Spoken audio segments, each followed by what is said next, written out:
Oh boy, I hate when they do that.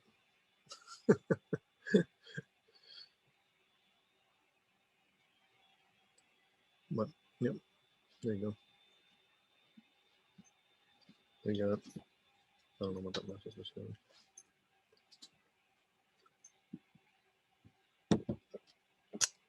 More people joining. Okay.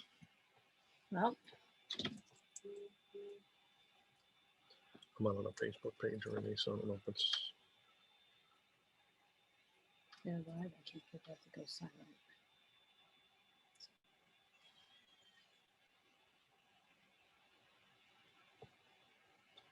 So if you check that, and we'll know.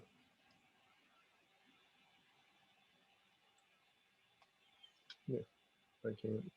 Yep. Well, let me see if I can do it from here. See what happens.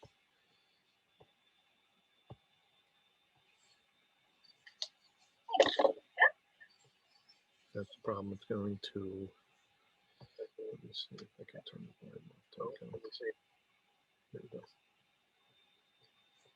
All right. Somebody else coming in. All right, so we're gonna get started. You ready? 704. Okay. So welcome everybody to Central New Jersey Real Estate Investment Group. I'm Scott, your host, and this is Tabitha, your Other other host. host. And tonight we have a presentation we decided to come up with to show people how to estimate a rehab project using the scope of work and providing different options for components that need to be renovated. We've been coming across a lot of projects that have been started by other investors and stopped because they ran out of funds, because they underestimated, probably overpaid as well. We get that quite often. Right. So that's why we decided to put this out there with the way the market is right now and the way the material costs are. We figured this was a good opportunity to give you guys some insight on renovating and costs. And well, and the other thing is it's perfect timing too. We're just starting we're project. just starting the project, right? Most of the time it's halfway through. So let me let more people in.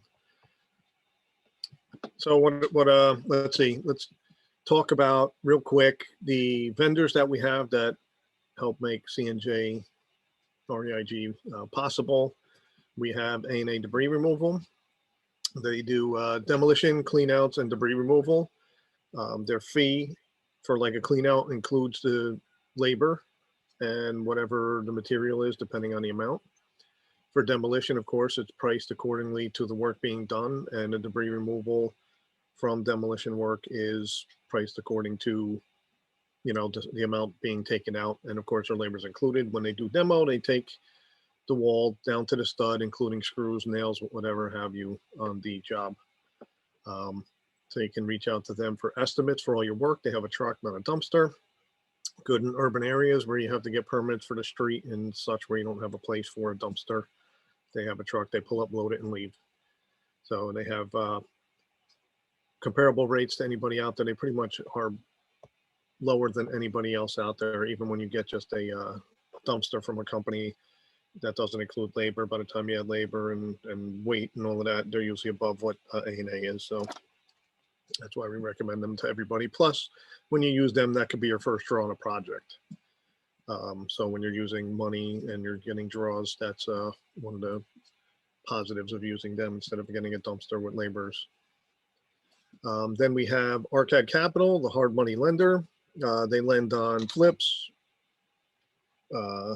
builds, new construction builds, ground up development, and they do BRRR, refinancing. They have a full gamut of lending they got a whole bunch guidelines. Of stuff. Then we have. Well, the other thing is, the good thing with them is that they've been in our shoes. They do rehabs too, so right. They know, and they're still doing it, and they get auction properties, and sometimes they'll wholesale them over to people in their group. So if you haven't worked with them and you need to leverage your money, that's something you need to think about. Is you got some money to do a deal, you can use some money and do multiple deals and leverage your money, and they can help you step you through that so you can do more deals or potentially greater deals. Then we have Provident Bank. Besides being a regular residential mortgage lender, they are big in the commercial realm now, where they do loans. Refis for commercial buildings, Yep, they do but landlord lines of credit, check, yeah, lines of credit, business credit cards, landlord checking accounts. Square Yeah, Square. type thing. They also do with the landlord checking account. That's great now. As a feature they added is the tenant security deposit feature where you don't have to go into the bank. They're doing that. Online. They do it online now, and you can open and close at will through the portal. So that's good. They are also a direct SBA lender. So if you're looking for an SBA loan, you can work directly with them. They have their own assigned representative from SBA that deals directly with them. So they don't have to go and contact SBA and look for a rep. They have one on standby. So they have a lot of good potential things to offer you when it comes to business. And insurance now too. And yep, and now they have an insurance company, so they'll do your renovation projects or your landlord properties, or anything like that. You can also reach out to them for that. Next up, we have Team Villa Homes, Team Villa, New Jersey, which is Derek Logan's team. They are an REO broker. He's been involved with bank-owned homes for over 30 years in one form or another. Through the process of it all, like doing cleanouts, preservation, but now he's one of the leading, if not the leading, REO broker in New Jersey, and he's also licensed in New York. I don't think he's Pensy yet, but I think he's working on it. So if you're looking for bank-owned homes or auction properties, he knows how full well to go after auction properties.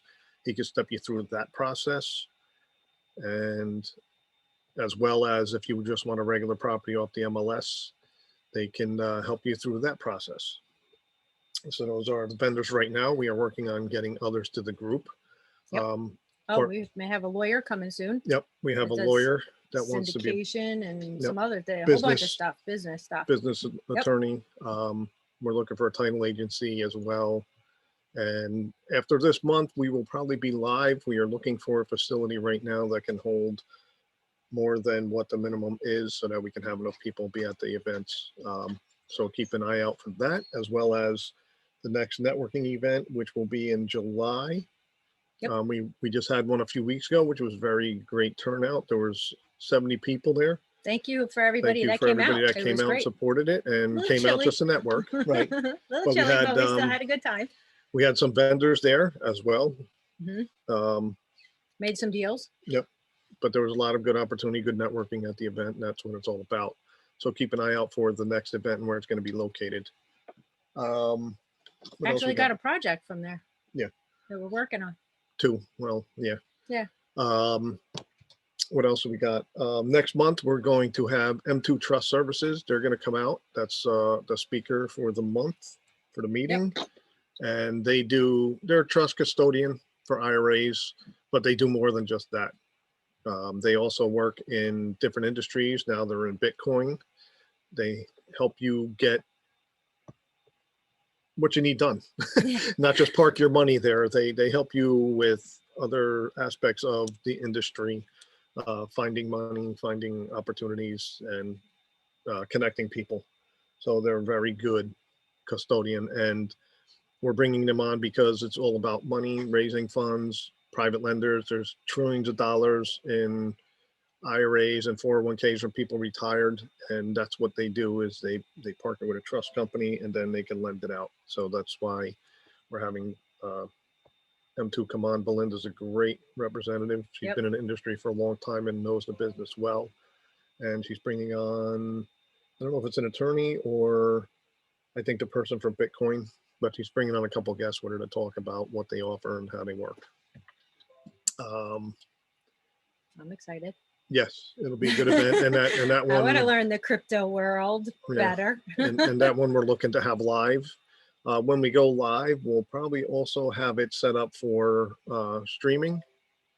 So that was our goal for last year, to have live events with streaming involved, so people that can't attend will be able to attend online, and that's the goal, to do that at the next event. So keep an eye out for that, and we have a list of other meetings coming up. So we'll put them out there once we get. Right now we're focusing on a location before we focus on speakers and locking them up. So Okay. One thing that I'm going to do is I'm going to talk about us. We normally don't do that, but people recommended that we talk about us and give a little bit about us to people so that those who don't know us get a little bit of background about us, that we're not just somebody up here talking.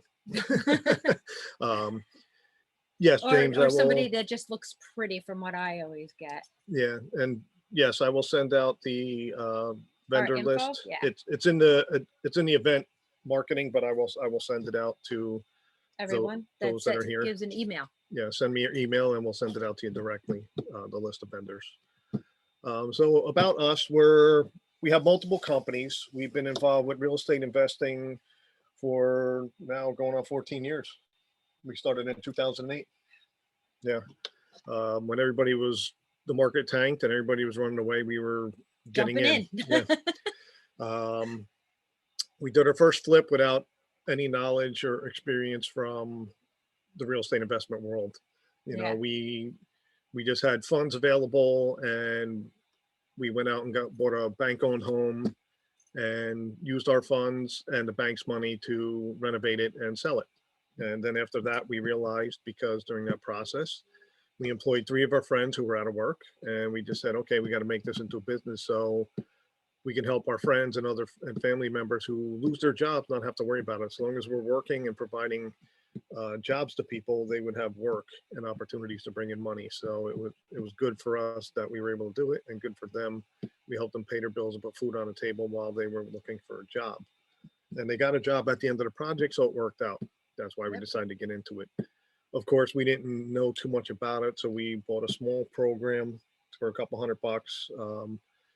Don't give it away. No, no, it was a different program. The first program we bought was back in the 90s. Yeah, to learn how to buy our own house, because we weren't sure what we were doing back then either. Well, we were going to do it in Florida, but then Andrew hit and that wiped it out. So we were like, okay. But anyway, we bought a program, and that's when we discovered real estate clubs. And then we went to real estate clubs. We formed a company. Our primary company for flipping houses is Diamond in the Rough Properties. Took us a while to come up with that name, but that's the name we chose, and we formed a company in 2010. So that's when we actually became a legal, legitimate business. Since then, we've done a lot of different flips. We've done knockdowns. Well, you got to start from the beginning. Okay, we started with the single family flip. Right. Then we've done, full gut jobs. Mhm. We've done some knockdowns. Yep. Then we did modulars. We've done apartment building.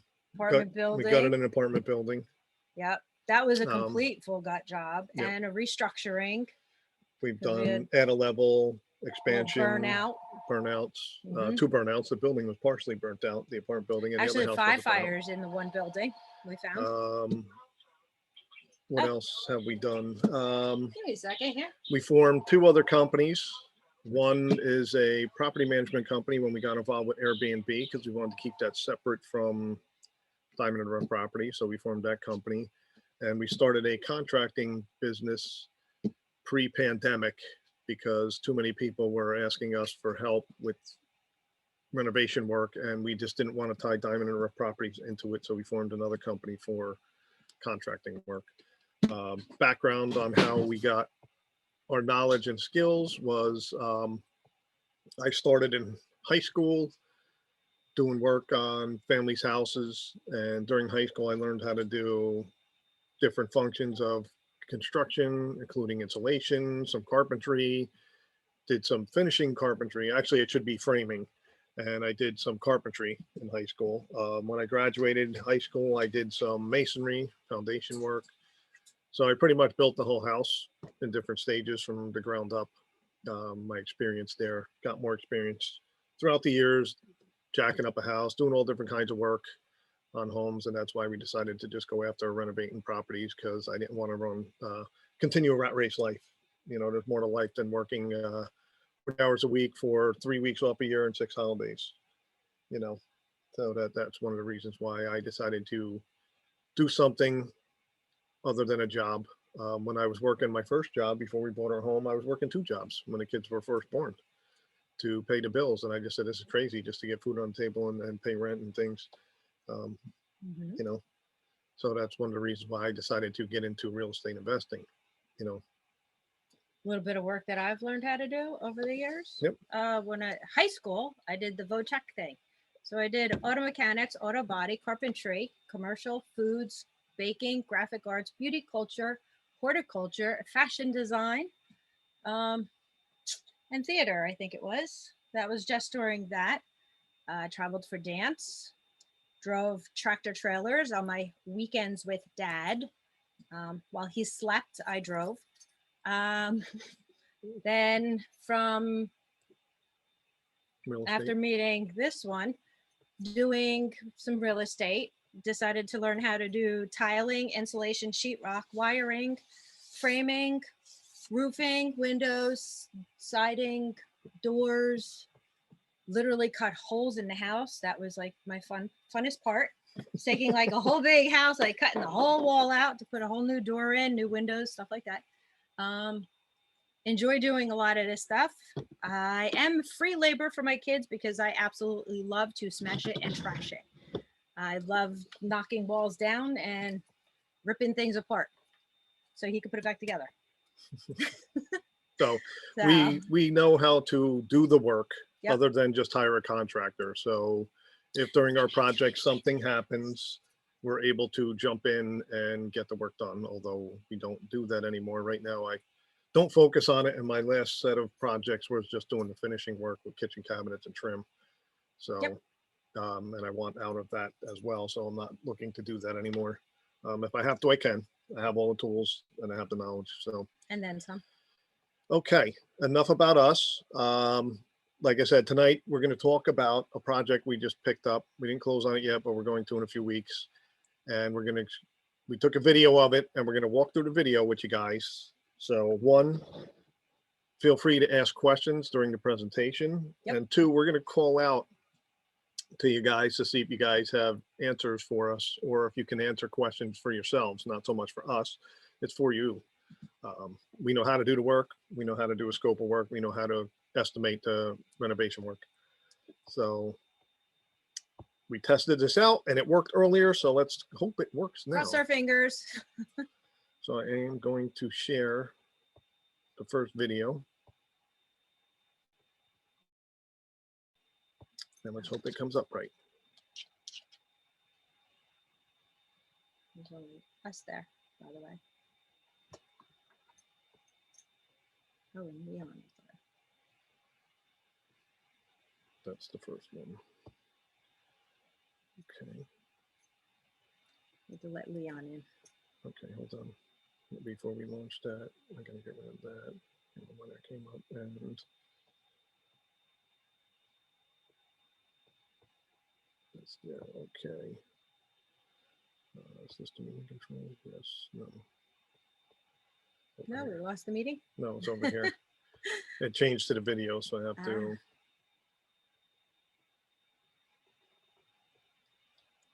No, I'm not looking for that.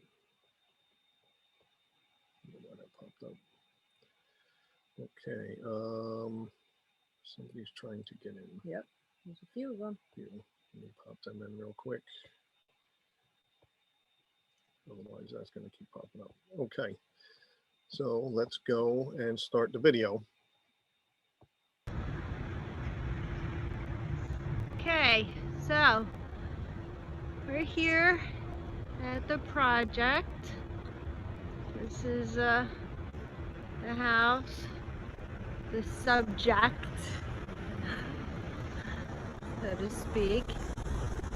So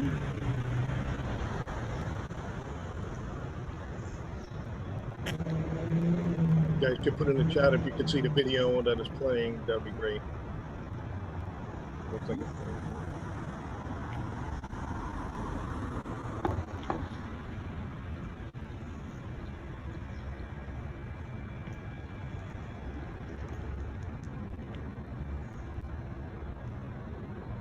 here we go.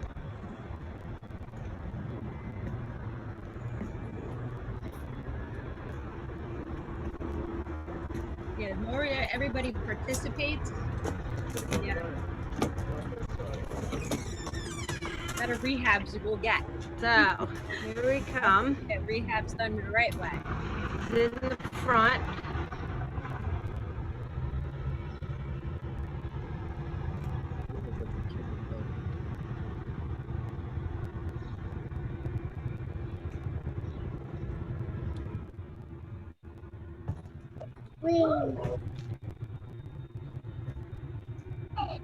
Tabitha, why is it gutted? Is it like a mold remediation or what?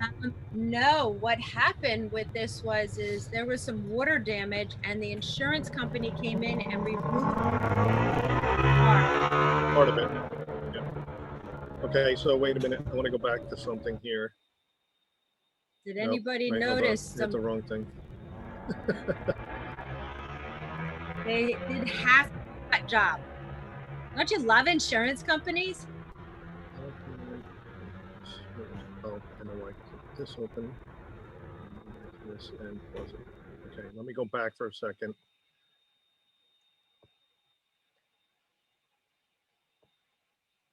No, too far. A little bit further. Was it forward? Are you trying to get to this Yeah. front? I'm trying to get to. This stuff that's called what? Well, I want to see if anybody knows or recognizes what this is. I'm sure some people will. All right.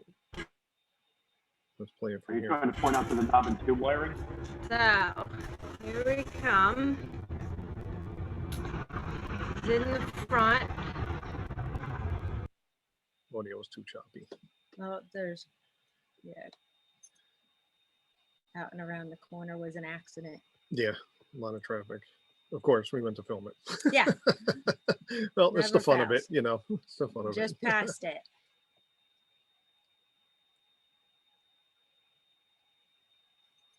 All right. You can't really see it there, but there was a spot that I saw it.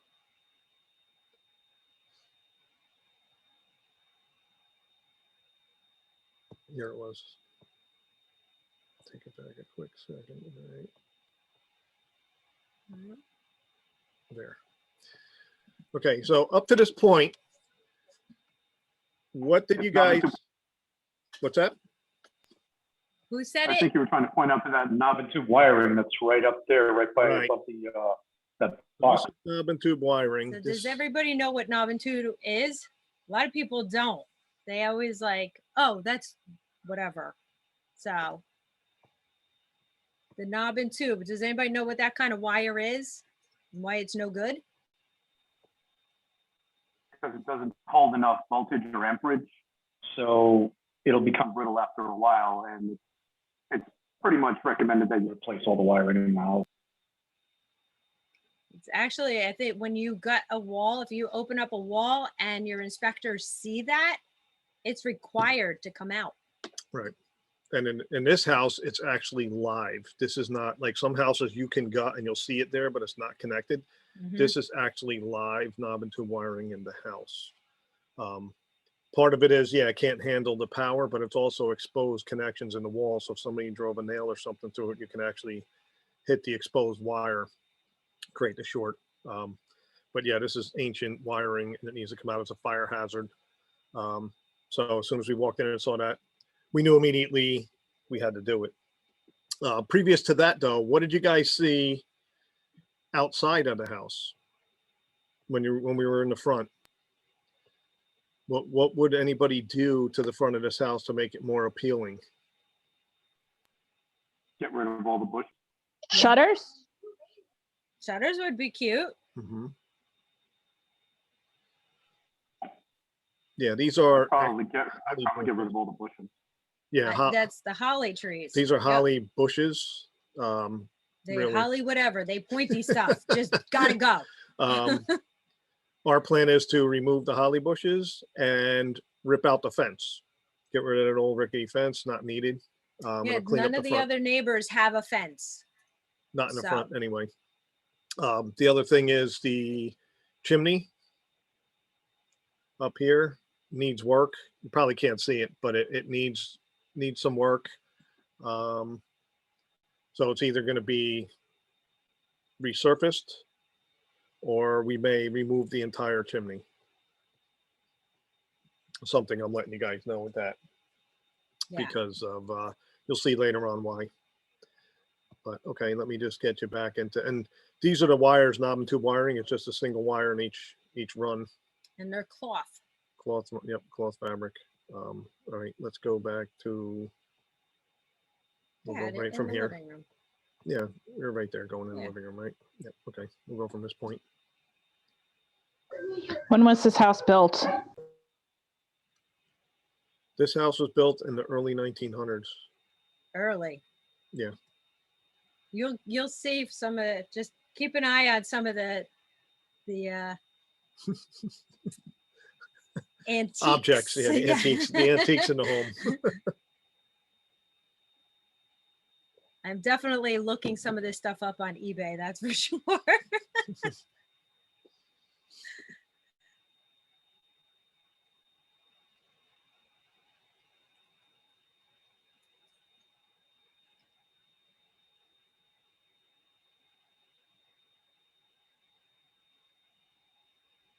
You can see more knob and tube there. Yeah, that's where the other one is. You can tell with those little white, The ceramic dishes. yeah. So I love how they took half of the rooms. Yeah. They took half the floor, which is actually a hardwood floor, Was. but they left all the nails in there. You can see all the little dots on the floor. That's the nails that held the hardwood down. Okay, so what I want to do is I'm going to stop right there and give you guys an idea of something here. This property is set up right now as a single family home, but it's taxed as a 2-family home. So we're converting it back to a 2-family home. The doorway Tabitha walked through was to a living room, I guess. It's actually going to be a bedroom. The door you see there on the left in the picture is going to be the entrance to the unit, which goes into the living room. And this section right here, we're going to rip this all out and put an entranceway through the open doorway and go to the left into the room she just walked through and make that the bedroom. And we're going to seal off the big giant opening between the 2 bedrooms to make it a 2-bedroom apartment. So in other words, when you come in the front door, this going to be a wall, no more door. Right. So it's going to be a bedroom and a bedroom. You're going to come through straight through, and then you got a hallway to come into the house, and then one to go into that bedroom. Right. It's going to be an So- L right here. So you come in through, there's a doorway there because that's a closet for the living room. I guess you would say it's a coat closet. So we're We're going going to to turn the coat closet into a hallway. right. It's going to be a little L. So you walk in and then turn right and there'll be a door there and you walk into the bedroom that way. And then we'll seal off the other room. Fortunately, with this house, there's more knob and tube. You can see it. Yeah. Good thing it's easy to just pull out. The part that's not, does anybody know what those are? Because a lot of people have no idea what those things are called. This right here. It's up in the ceiling and the walls. It's everywhere. Was it like plaster and lathe or what? Yeah, it's Lots the of- lats lots and of plaster. Yep. Now, here's the thing. If anybody ever take one of those, take that and stick it in a fire pit. Seconds and that stuff is up like there's no tomorrow and popping, and there's major fires with those. And that's why a lot of the houses burn. A lot of people will put stuff right over top of them. I don't like them. And when you have knob and tube wiring in a house and lats and plaster behind it, people try to like open that bay and just run new wires and then try and match the sheetrock back to the lats and plaster. Yeah. It's more work for the sheetrocker to do than to just rip all lats and plaster out. It's a little more expensive and time consuming to gut, but it's easier to get all the mechanics run, which is the HVAC, the electrical, the plumbing. In this house, it's getting new plumbing for the most part. I was looking at some of the stacks. We have to replace them, and the bathrooms both have to be redone, obviously. The electric is Well, knob and you're tube, getting so ahead that's of going to be done. yourself. Don't. Yeah. So it's just, you have to think about those things when you're coming into a project. Talk to your contractor about it, and they'll probably tell you, yeah, if you got it, it's a lot easier. Yeah, it's cost effective. it's a little bit more costly up front, but then it's easier to get everything done. So if you have to modify things, you don't Easier, have to work around faster. it. They come in, put the holes through, make your electric, do your plumbing. You can pass the stuff, close it up, and done. I think it goes a lot faster if you just do it that way than trying to go through these things. Trying to work around it. Yeah. Plus, you can see the framing if it's something's unstable or done incorrectly because somebody patched it years ago. Or when we opened ours up in the apartment building, there was 5 fires behind them. We found a bunch of studs that were all charcoal. Now, Nice fireplace though. yeah, Well, it will be.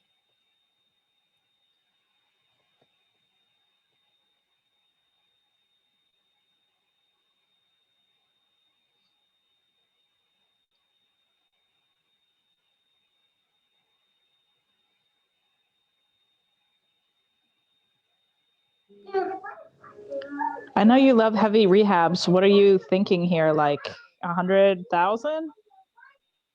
Well, all together, or do you want to say now, or? I guess you should hold on. We should watch the rest of the video. Yeah, wait. And you know what? I want everybody to take a guess and put a number of what you think the rehab would come to. And put it in the chat. Let's see what everybody comes up with. I was going to say, let's just take bets on everything.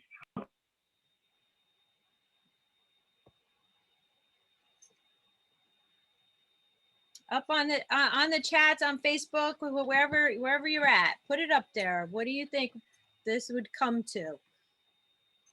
You got to get up all. Well, we gotta wait because otherwise, other people can see your guess right away. You know. yeah. Exactly. We'll wait till the Yeah. end.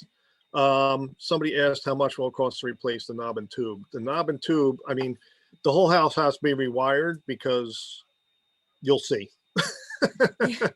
I don't want to jump the gun, but we'll talk about certain things. I just wanted to point out knob and tube during the process. I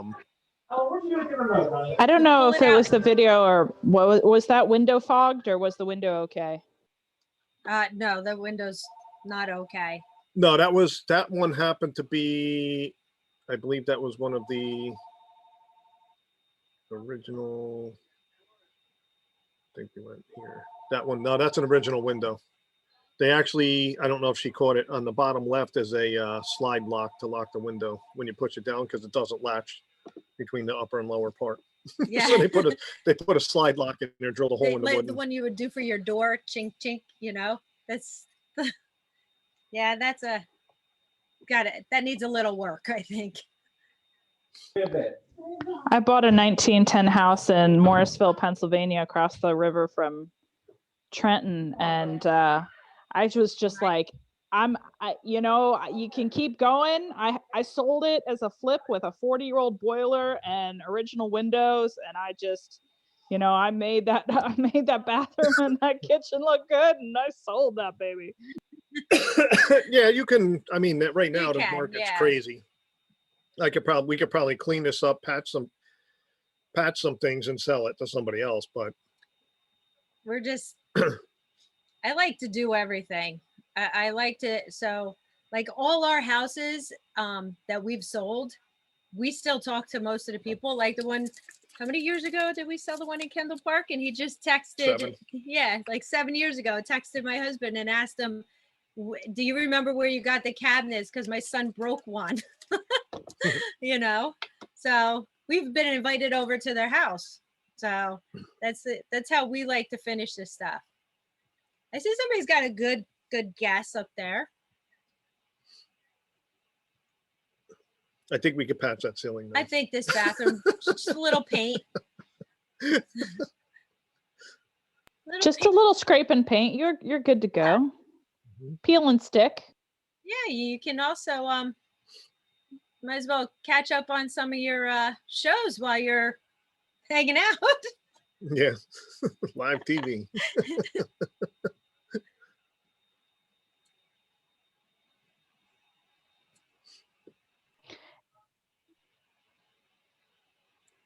I don't think they were bathing in there very much. It's kind of missing. The tile kind of looks in good shape. I know that. Yeah, you could probably, if you wanted to, just So reglaze it, but let me, yeah, I was just it's gonna a say, let little me out stop of there date. for a second, because there's options when it comes to the bathroom. Like, we can rip the ceiling down and Mhm. put it back together, maybe replace the toilet and sink, do something with the floor, and you can gut the tile and remove everything, but you can also, like Tabitha just said, you can reglaze the tile in the tub, where a Yeah. company will come in and they'll reglaze it. You can pick a color and they'll color it to that, whatever color you choose. Yeah. And I You think it could do lasts 2 5 for- years or 7 years or or something. more. And it's an inexpensive way to finish some of the bathroom off. We did that one of our projects where it was just the colors were bad, but all the tiling was good, and we just had somebody come in and reglaze it for a little Yeah. bit of money. Yeah, Put a when new you have vanity and like toilet in the it. yellow or the pink on the walls, Like this one. you know, you can have just reglaze it in white, light gray, you know. Yep, something like that. You could, when you reglaze the tile white, you paint it maybe a grayish color or something, so it offsets all the white, so it doesn't look like a hospital bathroom, say, or a doctor's bathroom. Yeah. So it's just So- an inexpensive way that you can. So a little renovate. scrape and paint in the bathroom's good to go. Maybe a new toilet seat, you know, maybe one in blue this time instead of pink. If you do white instead of like a gray, would it be easier to reglaze it going forward? Because I had a tenant mess up my sort of ivory glazed tub, and I ended up just having to rip out the tub because Mm-hmm. Yeah, if you do white, because white's white, so even if they do, like, if they go white and then maybe a bright white and then ultra, you know, so you could stick with the white family and it would be able to increase it or decrease it a lot easier to blend. Right. Now, Or you do the same thing with gray. You could just go from the gray, you could go a little darker, a little, you know, even if you do the gray each time. Now, don't forget, with this project, it's going to be a 2 unit, so it'll be a rental property or a Mhm. house hack. But either way, It's perfect for a house hack. right, we're going to put it together as a 2 unit rental property. Yeah, you're literally going to be, this house is like walk to everything. Yeah. And when I say like cross the street and pick up your pizza and the bakery. The train station's 2 blocks Yeah. or a block and a half down.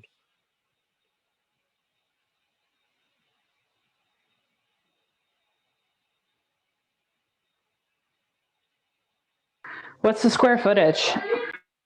This one is, I think this one's basically about 1,700 Yeah. total. 16, 16 and 20, change. 1672 or something like Yeah. that. Needs a little help, I think.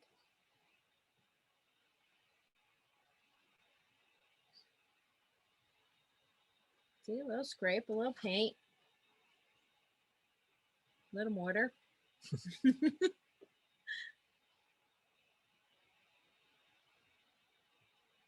All right, I'm let's see if guessing you like caught it. this is an addition here on this side. that I was think they added, added. well, that might be the original house right here. And then they added on the front and they added on the back. Because the back is definitely an addition because of the cinder block foundation. So you want to see if anybody caught what? I didn't catch it up front. Not if they caught it. I wanted to see if it was in the video up here. Right there. Wait a minute. Let me back it up a hair.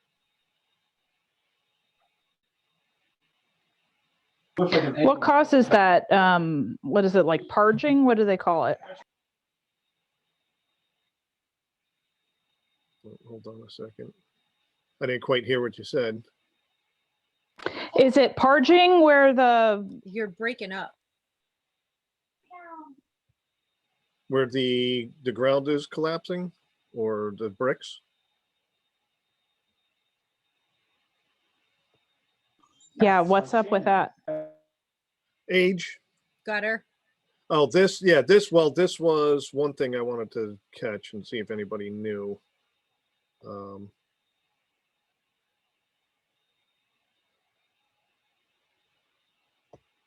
Okay. The downspout.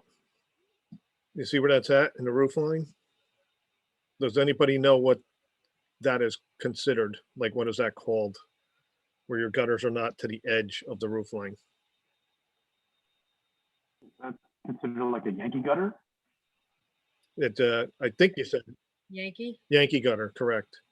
Yeah, it's the Yankee gutter. Because my house had that when we were renovating it. Yep. Mm. So it used to be back in the day, slate roofs. You couldn't put anything near the edge, so they put a wooden blocker towards the edge of the roof line and drained it where it was over the soffit. And then when they did the roof, they just left that in place and didn't remove the Yankee gutters. Right now, this has an asphalt roof. So I don't understand why roofers don't, when they change it from slate to asphalt, that they don't put up regular gutters and they just leave Yankee gutters in place at that point, because then it creates a spot for water to enter into the house. Depends. Maybe the homeowner didn't want to pay the extra money to have it fixed the right way. Well, it should just be included in the job. That's my It thought. should but be, but it's just something I throw out there because some people don't understand it when they come up there. Like if you go to do the roof, you're going to get gutters. They're going to put it on the outside edge, and now you got to do work to the roof. You know, most no, roofers don't really want to warranty a roof with a Yankee gutter built in anymore Yeah. because it's just a weak spot. And then if, you know, well, that's why we're partnering with our roofing, siding, and window guy on this project. He's actually joint venturing with us. I love it.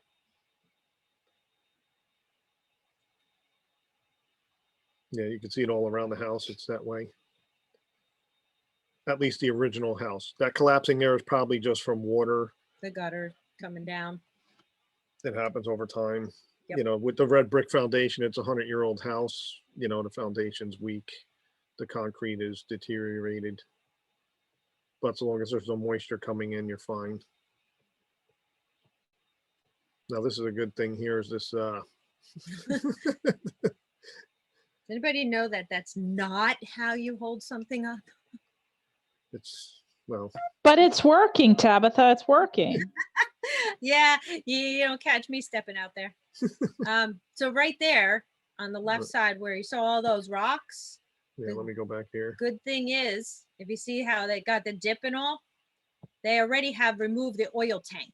Yeah, there was an underground oil tank that's So- been removed. They have the inspection permit. Yep. The, you know, the approval. So we don't have to worry about that. Which is a plus. That's one of the things a lot of people get scared when you hear oil tank. It can be, but you can have them removed. Cross your fingers, or you do it in middle of the night like a lot of people do. Now there's a part there that has to be redone. Might need a little work. So we'll get our masoner to come out and do that and do any other masonry work we need done. Yeah, he just loves me. He's so glad he moved 2 blocks away from my house. We don't bug him that much though. No, but I know when he's home. I walk my dog past his house all the time. It's easy to drop off the bill payment. I know. I drop his check at the door, or he picks it up on the way home. So that doorway she just walked through is where we're going to put a wall. Close this door off, close that wall off. At least it has large bedrooms. We'll have to make 2 closets. And some unique windows. A lot of unique things. No, Are you going to I'm redo thinking hardwood? We should preserve this room up there. Should bring it to Epcot Center.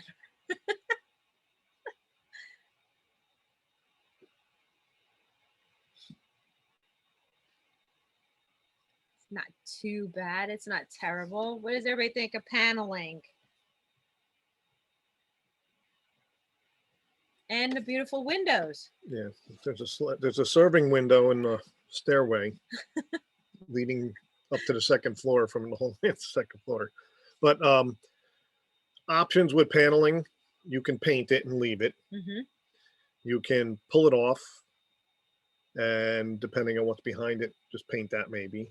Or you can pull it off and put up 1/4-inch sheetrock and paint that. So those are all options that you can do. We don't like paneling. Nope. 1, it's outdated. 2, it's a fire hazard. Major. If that catches fire, that burns hotter than anything else in the house, It can burn up to 1400 degrees. and it burns quick. because it's dry. and Firefighters brittle. won't even go in. They let it burn. If they see paneling in there, wood paneling, they let it burn. They wait until it's, They keep it under To a certain- control from yeah. outside. And I know that for a fact. Chew on.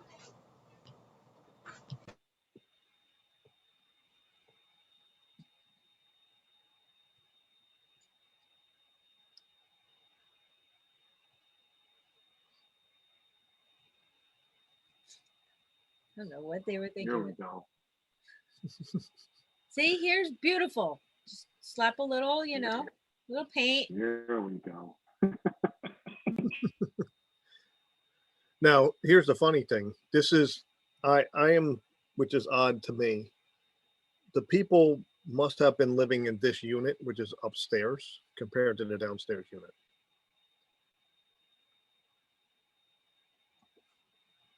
See, just do a little paint. It's got his and her towel racks. Or like a hers and Not hers. even just the paint. All the paint. Just put a little carpet there, or a little rug, or just something like that. Little towel, moving ready. Yep. See, moving ready. Got it. See, you're getting the hang of this. Even comes with comfy bears. Yeah, the only problem with the whole upstairs is it ties into the rest of the house, which is the knob and tube wiring. Yeah. That's what kills me with this. This nice brick though up here. The paneling's no big deal. You can rip that off and do whatever. Love Flooring the is carpeting. flooring. Yeah, you It's just got perfect carpeting going on, steam clean that a little bit. Why not? You got it going on. I wouldn't trust that your guys would not leave it completely dirty immediately. Very true. Very true. I want white carpet in there. Yes. It doesn't count if you make it white from all the drywall dust. True. Nobody will know the difference until You we're can't done. shampoo it though. You can Yeah. only vacuum it. You can't shampoo it. You shampoo it, it'll clump up. No steam cleaning, in other words. Got a nice tile in this room. Yeah, linoleum. I keep looking at that vase. Yeah. It's a really pretty vase. So I don't know if you got it in the picture. Which What was behind that cabinet? no, we didn't go behind Okay, the cabinet. so if you look, let me catch it. Sorry. There's a window there. Okay. If you look halfway up the cabinet, you'll see a ledge behind it. So they took an entire window and they shrunk it down and put a window partially up. And what they did was they put a window unit AC in there and kind of made it its own window. And they put a replacement window above it and left this little spot where you can pull a window in and out. So we'll have to put some, once we clean it out and really find a lot of the other stuff, we'll have to put some pictures up on Facebook for everybody. Yeah, once it's cleaned up. But you can see it right there. Like I was just like, wow, because the upstairs has all replacement windows. And I said, we don't got to forgot do the any. water then. Yeah, I was like, we don't have to replace the windows except for that one because it's not a full window because of the window AC. That they have all vinyl A windows purple upstairs. can of Comet. Can you believe it? Tells you some of the aging of the stuff in here. The age of the people that were living here. Got a nice. Now, with that window with the built-in AC, do you have to put an egress window in there, or are you going to go all egress, or does it matter? Yeah, definitely. Get rid of that. It's going to be all egress, and we're going to put, hopefully, have the HVAC guys come in, heating and air. But You got to get through the sorry, house first. but see the metal sinks. That's like, It's a solid metal sink. And this is that deck that you, yeah. Go ahead, Natalie. I dare you.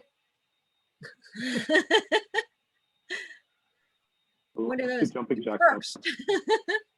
I went out there, of course. That's because your insurance was paid. I don't think it's in the pictures for this deck either. That's Yeah, needs a it hits little the work. awning. Well, it hit, see, that's part of the problem with the house. There's no, this has to be modified and a little changed. bit. The deck has to come off. The pictures didn't show it. The No, not that time. ledger board, so I can explain it. The ledger board that the deck attaches to on the house is fine, but they put joists that go from that ledger board to Anybody the know what roof that line is? of the roof below it. So Yes. it's resting on the roof below it. Anybody know what that cutter was? Oh wait, let me go back. Right Was that there, an intercom? right there. No. GE. I don't know if it's A lot of there. people used to use them for Turkey Day. It's electric. Yeah, electric harbor. You're like, No. yeah. Really? Yes. eBay. That's That's right. what I said. I said I gotta check and see. There's some things in here. And right there on the wall, there's another hot item. Is that the almond color? That's the almond color. You know it. You know, you had to pay. You know, you had to pay extra to get phones like that back then. Uh-huh. And of course, when you see one in a house, what do? You ask a millennial how to use. No, you got to see if it's a dial tone. Yeah, you ask a millennial, what is this? How do you use it?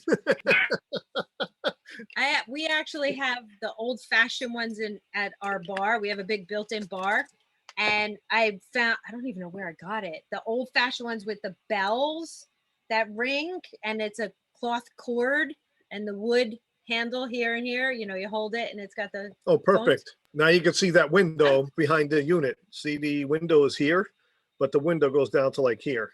There's a window unit AC in here, and they built like a frame for it and stuck it in there like as if it was a wall unit AC. Okay. You can't see your pointer, by the way, when you go. Oh, no, you can't see He's it. using the pointer on the computer. Well, that's on Like, you Facebook. can You see might it. be able to see it over there. I don't know. I Ah. can't see it. But I don't know. behind that china cabinet, you can see the window only goes halfway down compared to the window on the left where I'm standing in front of. Yeah. Because they put in, there's a window AC in here, and I realized it because I saw the box, and I'm like, wait a minute, there's a window AC here somewhere. I'm like, oh wow, it's behind the china cabinet. Well, it's so that it disperses the. Yeah, the china cabinet does that. Okay, so we got to stop here. Let me stop sharing here because we have to pull up another video. So let me do that. Hope this works. How much does the lead and asbestos and knob and tube, I mean, all those things make people like, oh, great, that's adding another $50,000 to my project. Well, in this situation, which we'll talk about it when we're done with the video, because I don't want to give away besides the electric part of what we have to do. So these other two videos I think are short, if I'm not mistaken. Yeah, like 2 minutes. Yeah, this is like 2 minutes. Yeah. So this is just up into the attic. You don't even have to do the whole thing to the attic if you don't want. No, it's just this is almost like a ladder. The stairway. Our son could barely fit his shoulders like through this thing. Right. It's so small. And so you could see, wait a minute. You keep going. You'll Well, see wait, it you more. can see here, that's what You'll they see used it to use better. to hold the slate on. They took the slate off and just covered over top of it with plywood, it looks like.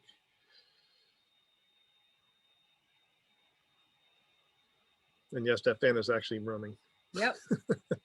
Let's see See, the yep. wood sideways there up on top here. going across. Like you have the wood going up and then the pieces going across. That's how you know there was slate roofs. Yeah, these are not spaced. These joists are not spaced apart properly for a regular roof line. And they didn't add anything either. No. Was that a clothesline and a clothespin hanging from it? Yes. Oh, wait.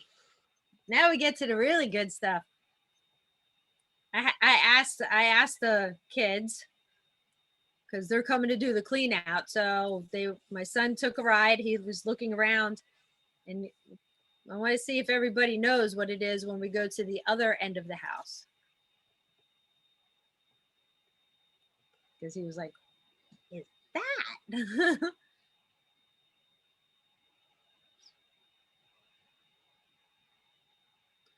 You could tell it's an old house by the size of the framing. And you know what? It was actually, yep, see, there's clothespins. Yep. The Old old-fashioned ones. They didn't even have the squeeze Yeah. kind. But you want to know something? Just a little tidbit to let you know. Do you know if you hang your clothes with those that just clip over top of it, they do not leave a mark. Mhm. The ones that clip like this will leave that mark in them. Just saying. You never know. Some of us still like to hang the laundry outside. Yeah, we've been around. It just, to me, I throw it out there. I can leave it. I doesn't have to worry about it wrinkling in the dryer during the summertime. This I what can you're put it talking out about? and it's done in, those are Anybody know what this is? those little things. It's part of a bird's nest. No, it's No. the actual, The decomposed bodies, the skeleton of birds. there's 3 of them in there. Oh. How they got stuck in between there is beyond me. That was So- the attic video. So let's stop that one and let's So, pull up but the last think about video. it. You want to know something? If you hang your clothes up in the attic, they're dry instantly because it's so hot. Yeah. It gets hotter than your dryer. Okay. So now we're gonna do the last video, which is 5 minutes. Okay.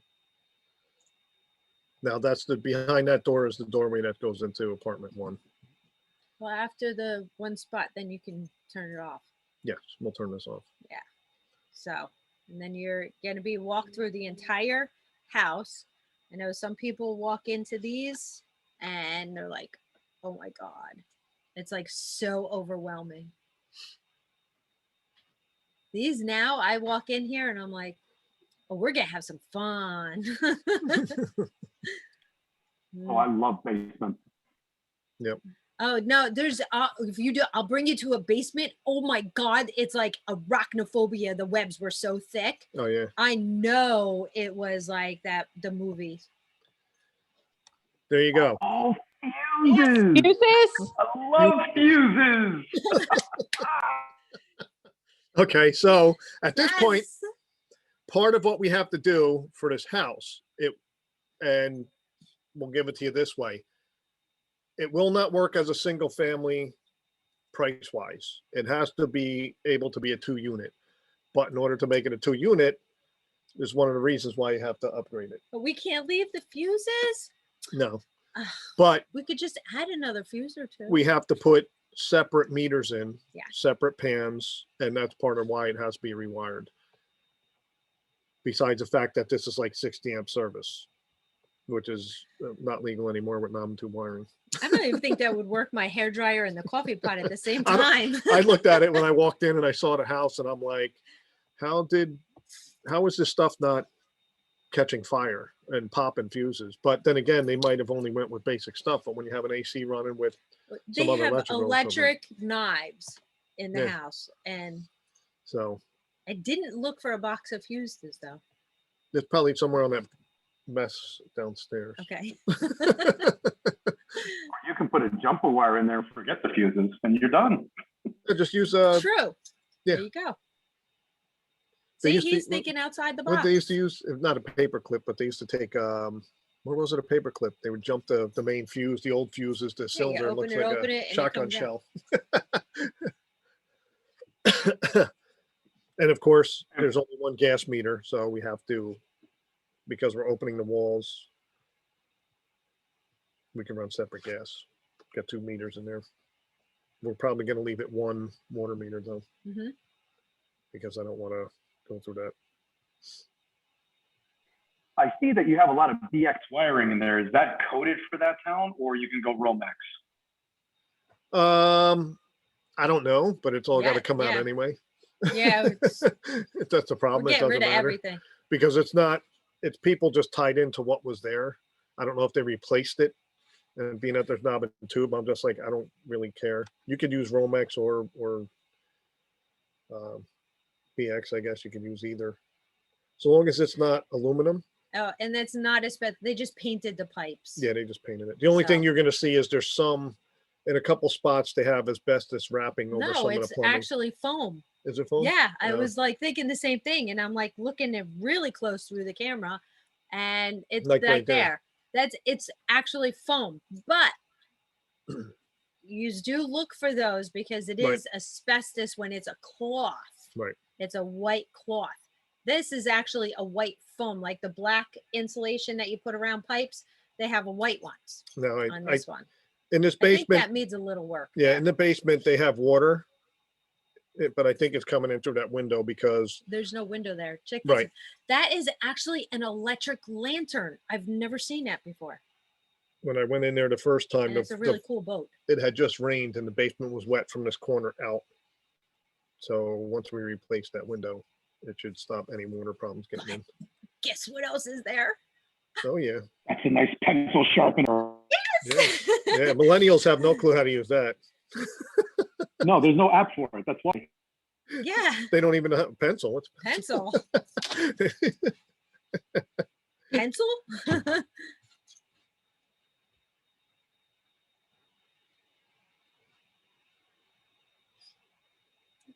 That's what they did inside the chimney. Well, they built the chimney from the ground up. That's Mhm. supposed to be where the clean out chute would be. Yep. I don't know where that, Supposed to be. I don't know where that went.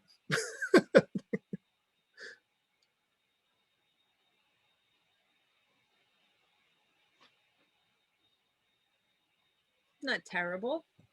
Do you have any idea how long the other person owned it? It seems like 40 or 50 years or Yeah, something. 60, 70 they years. might be the original owners. Yeah. We're buying it from somebody that was going to rehab it and they're not doing it. So I don't have all the details yet on it. We were I just believe talking- we'll find out. Finish this flip. Just kidding. It's awesome. Yeah. I love this kind of stuff. It's another day. Another day, I think another the dollar. worst part is just getting the clean out and the demo work done. Look, bye. Did you see that? Yeah, there's a toilet. That's your half bath right there. No. Yep.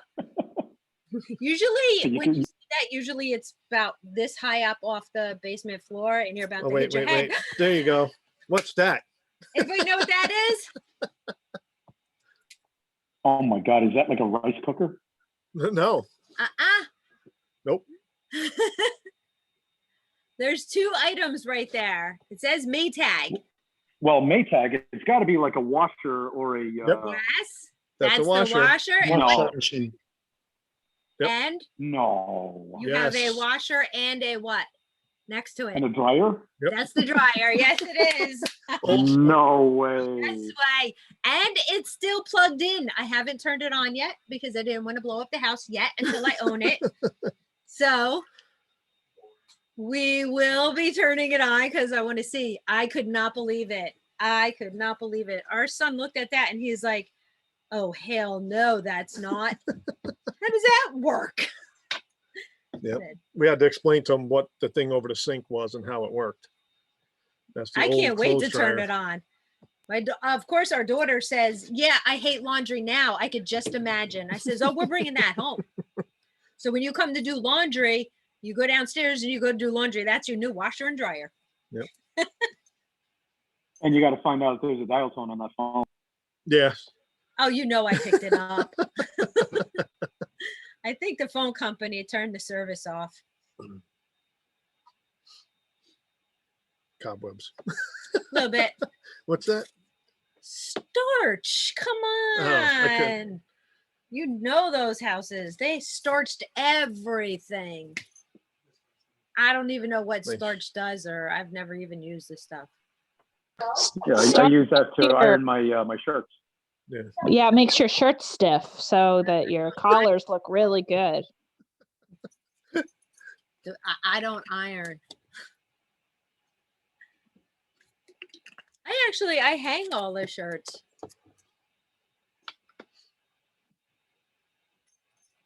I'll wear the wrinkles proudly. Do the cracks in the floor matter to you? They were there, and I'm assuming it's for, oh, touching the phone. Of course. I'm assuming it was either for some sort of water drainage, because they used to do that. They'd put where the water ran, they would create a channel Trench. like that Yeah. and let the water run to somewhere, but I didn't see anywhere where it went. The other thought I had was it might have been oil lines, but I didn't see that either, because sometimes they put the oil lines in the concrete and then they concrete over it, and then when they pull the lines out, it leaves that trench, but it didn't look that way to me. So Yeah, they weren't even like really that deep, but I did want to make sure I reminded myself that that's something that I want to ask my masoner about. yeah, I just want to, that's the end of it, but that's what, with all the garbage in the way, I didn't really trace it back too well, because I was like, there's tons of garbage in the way. So once we get the clean out done, we'll be able to focus on structure and other things that we're not really looking at right now. What am I doing? Oh, because there's only us up there. It's supposed to be everybody. That's on Facebook. Hmm. Let's see, can it do? You're just Nope. playing around real quick. Okay. Okay, so that's the project. So We had a couple guesses in there. right, There was a few. we have 80 to 110, and we had I have 150 over here on Facebook. 100K. 100,000. Now 105, 151. It's right now it's crazy with the price of materials. Yes. Fortunately, I didn't see too much lumber. Lumber is the most expensive item out there. Has anybody seen what like we were actually just talking about this with Nancy today. Yeah. This is $15 you used to buy your sheet of plywood for. Today, it's now $69 for the same sheet that was Yep. a year ago. Lumber has like tripled. Quadrupled. Yeah, depends on where you buy it to. Quadrupled. But like I was talking to somebody, I'm redoing my joists on my deck, and 400 square feet cost me $650 just for the lumber. Two by sixes. Everybody's got pretty good guesses going on there, and ours we totaled it out at. You want to tell them? You can tell them. 120. Wow. I was actually close. I was about 10,000 less. Yep. Very close. Yep. Yeah, it's 120. And see, there's options you can do, like the flooring. And the first floor, we have to rip it all up, finish demo. And because it's a rental, there's options. You can put hardwood floor back down if you wanted. I do. You can do laminate. Lasts longer, I think. Or you could do like a vinyl, or a laminate that's vinyl planking. Hardwood, of course, is the most expensive and most durable. Especially right now, though. So what we're probably going to do is, in most of it, we're probably going to do laminate. Maybe the laminate vinyl planking because it's waterproof. Or engineered. No, engineered is, I'm not going to do engineered. No? Engineered is more for concrete than it is for anything else. That's what I know it for, because it's plywood layers put together for concrete. I still you like could do it because it has this engraving in it. But because it's a rental, like if it was a single family home, it would be a different story. But because this is a rental, the thought is to go with like a laminate, except for in the kitchens and bath, and probably do a vinyl there. See, Natalie says hardwood, 100%. See, I'm with you. Yeah, granted, and but liquidation stock. Where would you go get your liquidation stocks? I have a guy who's based out of the eastern, kind of like the Yardley area, and he buys truckloads from like North Carolina, and he's selling 3/4 inch solid pre-finished hardwood at between $3 and $4.50 per square foot. So Why Right. wouldn't you just buy something like that and then, you Because- know, spend two Part dollars? of it is because it's $3 to $4 a square foot for the purchase of the wood, and then you have to pay somebody to install it. So now that almost comes out to $5 a square foot. Or more. If you buy Yeah, lamp, but $5 a square foot. I mean, I put hardwood in my house at the cost of like $9 a square foot, and the appraiser gave me like $12 or $15 a square foot for it in appraisal. yeah, I mean, again, if you're doing it for one, you're living in it. Two, if you're flipping a single family home, this is a rental. You couldn't do this as a single family home. The price doesn't work out right. So it has to be Your a two. ARV ain't there. Right. So you have to do both floors with it, and you're talking your cost is going to double to triple for putting in hardwood floors over laminate. Laminate is half the price, and installation would probably be the same, but you're saving money on the material. And because it's a rental, it, you know, when I use laminate that way, I get the thickest laminate, like 12 millimeter. Yeah. It's So it almost like doesn't, a hardwood. right. It's almost like a hardwood. It's thick. It's more durable. It's more cost effective because it is. I don't. I bought a. You No, broke. you We break it up. lost you. Up, you drop. Yeah. We lost you altogether. So it's Uh-oh. right now. It's for us. For anybody doing a rehab project, you know, living in your own home, you can do what you want. You live there, right? Yeah. But you're doing a rehab project to make money. So all material prices have gone up. Like copper wiring has gone up. I'm talking to electricians; they can't even find 1,000-foot spools of wire anywhere. They're having a problem with that. So the price of material has gone up there. So We lost you, Natalie. My kid hung me up. yeah, Ow. yeah. I was just saying that with the project, because the cost of materials is so high, you have to take a look at if you're going to flip the property. And right now our cost is 120K. And if I put in hardwood floors, now my cost is going to go up to 130 to 135K. Depending on. Yeah, but when you're spending so much money on all the stuff behind the walls, make the stuff on the floor pretty too. Well, And I asked. It's the behind the walls is for safety reasons. Yeah, that- So it when has I to be go to done. bed at night, I know there's no electrical fires going to happen. And I know somebody's kid's not going to burn inside that house because I left the lats and plaster because I wanted to go the cheap way. That's the difference between the outside and inside. So if Well- you're going to cut costs on certain things, you want to cut it on stuff that's not going to hurt somebody. it's not only The- just that. But the laminate's as thick as hardwood Well, they it's, have.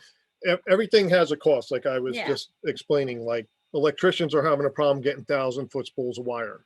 So now if they can't get 1,000-foot spools of wire, they're going to have to buy the next size down, which now you got to buy more of it, which costs more. We got to put 2 HVAC systems in the house, one for the first floor, one for the second.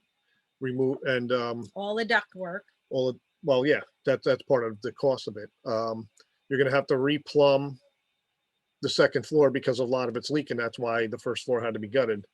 When you do the downstairs bathroom, you're going to have to potentially do some of the work. I didn't go because the bathroom is over crawl space, and I looked at it, but I didn't totally climb in there to check it Yeah, no. because it has to be cleaned up. There's some stuff in there, so you got to get it out of the way. So everything has a cost to it. You know, we got one of our contractors went out there to insulate and sheetrock that house is $17,000. And Now- that's either doing both ways too. Right, that's doing both ways. If He we said it's the wanted to same cheat, cost. Yeah. If If we you- wanted to cheat with that 1/4 inch over top of everything. Right. Comes out to about the same. Now, when you're talking multifamily, most people, we've experienced it in your common areas and in between your floors, you're supposed to put double 5/8. You should, That's what you're supposed to do. whether it's code or Um, not. That's burn time from one floor to another. So it increases the burn time so people can get out of the building. And common areas have to be double 5/8. So your hallway downstairs on the first floor has to be double 5/8. The ceiling between the two floors has to be double 5/8. So, you know, again, when you're looking at a single family home compared to a multifamily home, there's different prices because you have to do certain things by code and by law that you don't have to do in a single family home. Like a single family home, I put 1 layer sheetrock, I'm done, but now I'm putting 2 layers. So the cost just increased. The labor increased because it's 2 layers of sheetrock they got to do. And when you put the first layer up, you have to tape it. You can't just put the other And layer you're over it. supposed to call for an inspection. Right. Alfred's raising his hand. Got a question? What's up, Al? Yeah, I understand that the cost of copper has gone up. Well, traditionally, copper has been expensive for the past 10 years. Are you guys going to do PEX instead of copper, or you're just going to go straight with copper as far as plumbing goes? It's going to depend on. It's going to depend on the contractor and what Precision prices tech, we yes. get. Yeah. It depends on what the prices are. We're going to have to go through, once we clear the house out, walk through every room, which you should do anyway, and make a detailed list. Most of the time we walk through and say, okay, 4 outlets, this, that, we know. But because Yeah. materials are way up, what some contractors are doing is they're coming in at a lower price to get the contract, and then they're banging you on addendums and additional costs that they didn't include in the contract. So we're going to go through and make sure when we get a contract or an estimate that it includes everything, every detail, switches, outlets, everything, because we know people that have been getting hit with, oh, it cost me $7,000 to do this, and then an additional $1,500 for all the outlets and switches that weren't included in the estimate. Yeah. Because that's what they'll do. They'll come in and say, okay, I'm going to wire the house up for 5,000, and then they're going to bang us for 2,000 for every switch and outlet they have to install. Not the wiring, just to install the switch and the outlets. Yeah. So you have to watch out when you do that with contractors. Make sure that everything is Your scope detailed. is written out all the way through, like everything on it. You have to be meticulous with your scope of work because it's your project, it's your money, or your lender's money, your lender's money. But in turn, it's your money because it's your profit that is going to get eaten up. So that's why you have to look at it. Like when Well, I get an it should be HVAC, your profit that gets eaten up anyway. right? Well, when you do the plumbing, PEX Yeah. is cheaper than copper, and there's nothing wrong with using it. Nope. We've used it. It Our works apartment the same. building has it. So if it can save costs, we'll go with PEX, because then we might be able to say, okay, we saved these costs here. We can put it into a hardwood floor because we'd prefer hardwood floors. But because it's a rental, it's not necessarily needed. And The most durable you want to put in when it comes to a rental. right, that deck has to come off the house. It can't stay the way it is. Oh yeah, that's not in that pic. That's off the other camera. That's off That the other was camera. it Well, they was saw the dark. deck, but the deck is not, there's no second. See, with an apartment, you have to have a second way out. And you could say it's an egress window, but the egress window is for the fireman, not you. So Yeah. you have to have a second way out, because if that front stairway catches fire, how is the person going to get out? So we're going to have to put some sort of, use that that back door and put away with a set of stairs down. So that's a cost that normally may not be there. So that's something we have to do and put into our scope of work based on us to do previous projects. That's our biggest expense for material, is that deck. We haven't decided if we're going to do wood or maybe steel, metal, just a platform Yeah. with stairs coming down. It doesn't have For to be safety fancy. It's reason, just, yeah. yeah. I would So say that. we have to get estimates on that. You have to do, like I said, we're ripping out the bush and tearing out the fence because the whole fence has to be replaced. And can we go over how we got to the 120? Well, this is what we're discussing. Yeah. It's a guess. We've looked at past projects that we've done Yeah. and what the cost of materials were and the cost of the work being done, and we increased everything by, 20, I think it was 20%. 20% at least. So we went up 20%. And I some still of it haven't is, gotten our demo estimate. and some of it is also based on what other investors are paying for work being done right now. That we are friends with, that we see, okay, what are you doing in this project? How much did that cost you to get that done? How much does it cost you to get that done? What's the square footage of the property? We looked at, like the flooring, for instance, we looked at the square footage. Mhm. And we just said, okay, roughed it. If we did everything, the only thing we wouldn't touch would be the bathrooms. It would be all bedrooms, living room, kitchen, everything would be hardwood. You're talking 1,600 square feet of hardwood flooring. Now we get #1 grade hardwood oak at #2 pricing. But the material wise would be the same cost for laminate or a vinyl floor. But the difference is with the hardwood, you stain it, you sand it. If it's finished, it's a little more cost because it's already done. So it goes up in price that way, but then you still got to pay for somebody to install it. So we just looked at it and said, cost effectiveness, these are the options. Yes, we Well, could if it put a goes finished down hardwood. by the time we get to that, if people start Yeah, coming to their We'll, senses. we'll see what happens. It's just that you always have options. Like we get better grade cabinets at a cheaper price than what some people get from places that hand out Chinese cabinets because of our contacts. So, and we priced it both places. That's why we know. Yeah.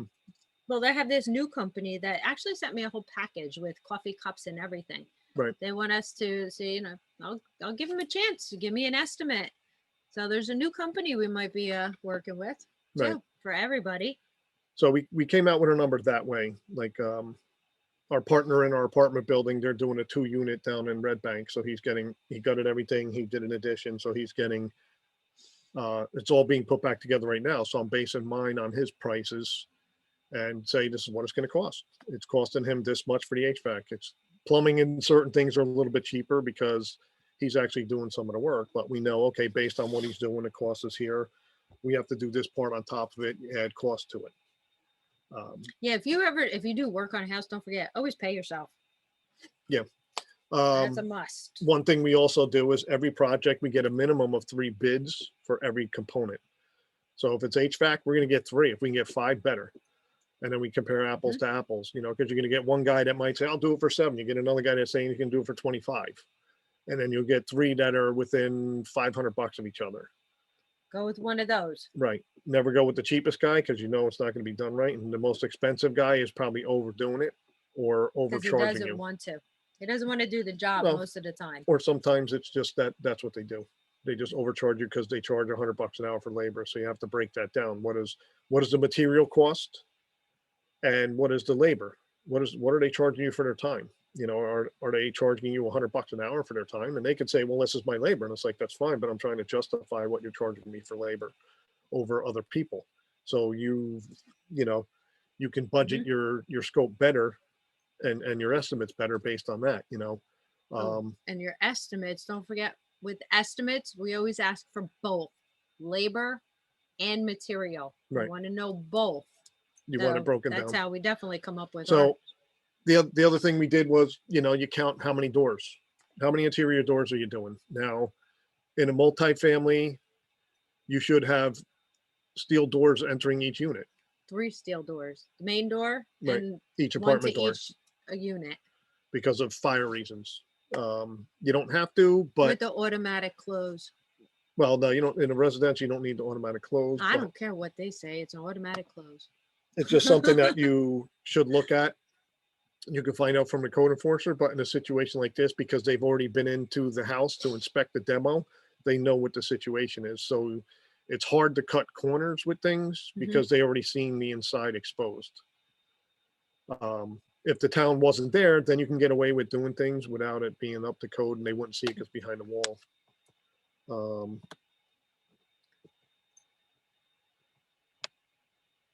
Wait 1 second. What's this? What is that? I haven't heard of that Lacquer? one. It's clear Yeah. coat. It's a clear coat. There's different material you can use. Lacquers. I never looked into it. Yeah. And that would be, our floor guy does it. So Yeah. whatever he uses, that's what he uses. You know, when we get hardwood floors put down, we pay for the material, we pay for the installation. So it's usually, the insulation is usually more than the material.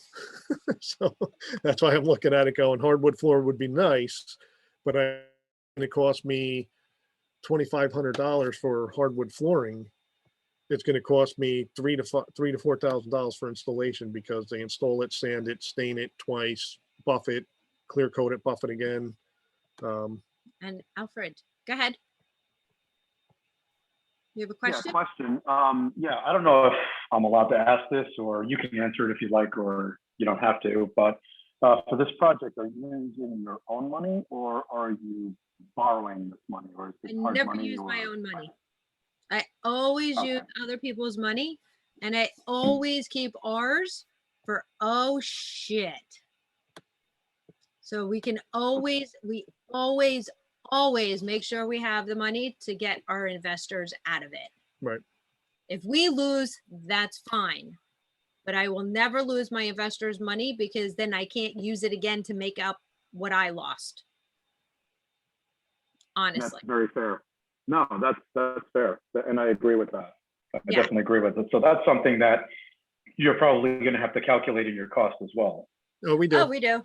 Mike's- And this one, we're probably going to luck out even more because one of our contractors that we've been working with for years now, I forget how Mhm. many years, he's done so many projects with us, and now he's like, I want to flip with you. I said, okay. But he's a little scared. He's like a little nervous. And I'm like, you've already done how many projects of ours? Yep. So let's do it. So Well, he's been at every one that we've done since we started working with him. yeah, He wasn't at the modular, but he was at the burnout expansion. So he's been with us for he was 4 there or 5 years. Yeah, at least. Um, So, prices, the labor may go down. now, Actually, it will. in our scope, when I create the scope, it includes closing costs, holding costs. Oh yeah, It includes all those utilities. components in there. So that we Taxes. know, because you have to keep track. Like most people who flip, I know a lot of people who flip, they don't look at it. And I always tell people, if you're going to flip a house, most people look at it, this is what they're taught. Here's the ARV, this is what the rehab costs, and this is what you're buying it for. And this is your profit. And I go, great. Well, how much does the realtor take? I'm going to sell it myself. That's good. If you're a realtor and you have the skill set and the time, you can save some money there. Yeah. What is your taxes, your insurance, your utilities costing you? Oh, I don't know. Well, that's not in your budget. It has to come from somewhere. And when you're doing the project, you're writing these checks out along the way. Yep. And at the end, you're like, well, I made 30 grand. And I'm like, no, you didn't. I know you didn't. So what I tell people is when you look at a property, the first thing you're going to look at is what's it going to be worth fixed up. And then I tell them, multiply that by 13% and take that off the top. That includes your holding and closing costs, which includes your realtor fee, title fees, lawyers, holding costs with insurance, taxes, utilities, permits. All of that is included in those numbers. Not architectural fees. No, though. not architectural fees and not your interest on the money you borrow. Right. Okay, but all of that is included in my scope so that I know what I'm dealing with. And then I look at it and say, okay, I'm here. I have all this accounted for. What's left? And what's it going to cost me to rehab? And then at what purchase price can I be at because I'm borrowing money against that? And then that's my number that I could buy at with my profit included. And I know most people don't get that 13%. And I've talked to fortune builder students who came up with a different number than mine. And they're like, why is my number different? I don't know. Break it down. And I sat there and broke it down with them. And they're like, I'm missing something. And I'm like, do you have this? Do you have that? And they were missing stuff that's not there. And at the end of the day, you're going to say you made 30, but I know you maybe made 10 because you didn't include that 13% in your numbers. We've learned from a lot of this stuff. I'll be open and honest. So our first flip, because we were so excited way back then, we actually made a whopping $7,000 for 3 months worth of work. But the lessons learned, the friends that we helped, the friends that helped us, the bonds that we grew together and have been working on projects since those days, still till today. And now some have become our lenders also. It was worth the $7,000. And it was $7,000 in our pocket instead of $7,000 out of our pocket. So always look at it that way too. Right. So. Well, they always say lessons in life are not free. So, and that's one of the reasons why I ask, well, are you borrowing money? And Always. yeah, because that's the first thing I do is you have to calculate all the holding costs and what money is going to cost because there's no such thing as free. So That's right. But I include that I'd in like to break everything down. Everybody works hard to get their money. So Right. Yeah, I don't have a problem with paying somebody for lending me something. No. And I don't have a problem with paying a little bit more for somebody I don't have to babysit when they're doing the work too. And we do, I So, mean, we do put money into the deal because Yeah. we put money up for closing costs and things like that throughout the project, where we just tap into our budget and say, okay, we're just paying for that. We're not worrying about it. It'll come back at the end. my whole problem is most of the time I end up putting the bathrooms together because plumbers go MIA Right. after the rough. But I don't understand it. so part of what we were talking about was like you can put in, we're putting in different HVAC systems. I know somebody asked me, is it cheaper than doing one unit? Well, yeah, because if I was going to do one unit, the location's either going to be basement, which is more likely the case, or the attic. And then you have to run the ductwork through a chase and go through each room, get ductwork from the attic or the basement up to the second floor to each room. Yep. And then bring a return from the upstairs back down. So one, you could wind up taking away real estate of the apartment because it's a multifamily, because you're going to now have to create a spot to run ductwork up and down. So you may then have to take away a space where you would put a closet. So then now you make something smaller or you have something more complicated. Yep. It's easier upstairs because it's an attic. It doesn't have to be, set up a certain way where you're not seeing all the ductwork running through the walls. It just goes across the ceiling, it drops down, and you have a return. Same with the basement. You come up the walls into each room, and then you have a return somewhere in the middle, and you bring it back down. So you're not interfering with the structure, and you don't have to run all the ductwork. Now, from knowledge and experience working with HVAC people, most ducts are 25 feet for a feed. So if I'm trying to feed something up onto the second floor that's on the other side of the house, how's that going to work? Is that going to be effective for somebody? Or is it just going to work Yeah. for me with my budget?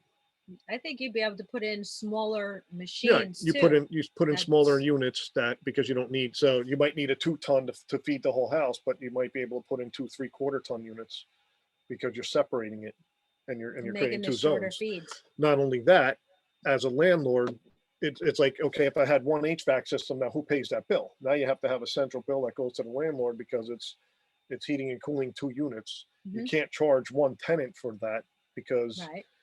so you create 2 separate units. In a single family home, you kind of do it how you want. Zones. You know, Different zones. You can put 2 zones from one unit because you're one house. But in a 2 family, you have to think about that from when you're putting it together. Like, I'm going to put in 2 gas meters. Why? Because who would pay the bill? You go to the landlord. Now he has to try and somehow get a kickback from tenants.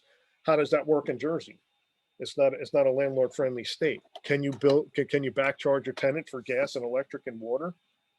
You You know? can, but when you have a 2-family, if you're going to do a quick house hack, because a lot of people are looking for that, where everybody knows what that is, where you live in one side and rent out the other to help pay the mortgage, then you have to have this stuff separate because you don't want to be paying for somebody else's things, and it's more appealing when you go to sell. Yep.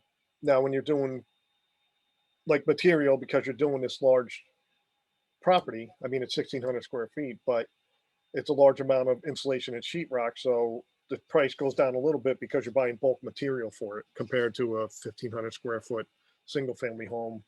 Yeah, you're kind of buying bulk, but you're not buying as much because you're not doing as much work. You're not doing 2 layers of 5/8 in different areas. So you're reducing the amount of materials you're buying. The other thing you can do is when you're doing a project is price it out with your contractor, with them including the materials and Mhm. with you including the materials, because you might be able to get them at a lower price point than what they're charging you from their pocket. Because most contractors upsell at 20%, some go even higher depending on what it is.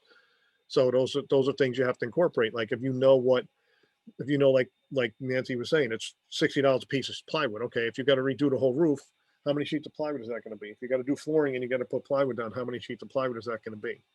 Like my roofer would come and say, okay, when the price of plywood was $19 a sheet, he's charging me $35 a sheet of plywood. Am I going to argue with him over a couple of sheets of plywood? No, because he's going to get the materials and all of that. So I'm like, whatever. But now with the way material has gone up in prices across the board, you want to reduce your cost of the material price. And that's how you're going to create a tighter budget for yourself and a tighter window. Plus, you're also going to be able to, if you're going to continue to do flips and do rehabbing, you're going to be able to work better with your contractor because he's also going to know that you know what you're doing. He can't take advantage of you. But still Um, always get 3 estimates. Yeah, you're always going to want 3 estimates because you keep your contractors that you currently work with honest. You know, and our contractors, we don't have to babysit. So that's why we like using them. So like, I'll pay, like I said before, I'll give them a couple dollars more because Right. I don't have to babysit. They'll send me a picture, stuff is done. If there's an issue, like say they're opening something up or they're doing something, they click the picture and they send it to me Right. and say, hey, what do you want to do? it's not an addendum. They'll just be like, No. whatever the material costs, they do the labor for free because they're already working. But, you know, If it's small things. it's critical that way. Yeah. It's keeping them honest. It's keeping your budget tight. But that's how you come up with what your total costs are going to be. Right. And what we did also was compared flooring across our projects. What did our flooring guy charge us for? What was the material cost for the project of this house and this house and this house? Square foot wise, how much did we buy? What did it break down to per square foot for the flooring? And then we went and said, what is the cost of a square foot of material right now? You know, so then we know that that's how you kind of figure out what is it going to cost. You know, how much is like she was saying earlier that she gets a guy that gets wood from here and charges her this price. the It's finished wood, liquidation or- liquidation, right? Yeah. And it's like, okay, that's good. I don't know what kind of wood it is. I don't know where it's from. I don't know what it looks like. If it's damaged and whatnot, I just know if I buy hardwood from a place, my installer's going to install it. He's going to sand it. You know, you're going to have waste material, Mhm. but it's all included in the price of the project. So you already know what is it going to cost me for the material per square foot, and what does he charge for him to install it and finish it. So, and that's why when we said it, or when Tabitha said it earlier, when you're getting estimates, break it down by what are they charging you for material, what are they charging you for labor, and you know, you don't have to kind of guess. Tell them I want it by hour for the labor. Just say, okay, you're charging me 5,000 to do this work, and it's costing me 5,000 for materials. Yep. You know, one of the things we learned over the years was cost of material could be 25,000. Your labor is going to be 40 to 50,000. It's almost double of what the material cost is. So, you know, that's kind of how we came up with the numbers. And, you know, again, we talk to people. You have to talk. Yeah, you never pay by the hour. No, you don't pay by the hour. It's but- what he pays, Yeah. I break it down by what he's charging me for labor for the hour. So if he's going to charge me $5,000 to do the flooring and it's going to take him a week and there's 2 guys working with him and he works 8 hours a day, how much is that per hour that I'm being It's billed? Just simple. Yeah, you just break math. it down to see. Like if he's charging you $75 an hour for labor, it's like, whoa, wait a minute. You know, that's a little bit extreme for labor costs. You know, and granted, I like to pay my guys because I don't have to babysit them, but Yeah. you know, hey, he needs to back that price down because again, from our experience and what we've done over the years, labor's almost double of what material is to do the Mhm. work. So I've it had helps a little bit. one guy, one of them tell me, oh, Tabitha. No, wait a minute.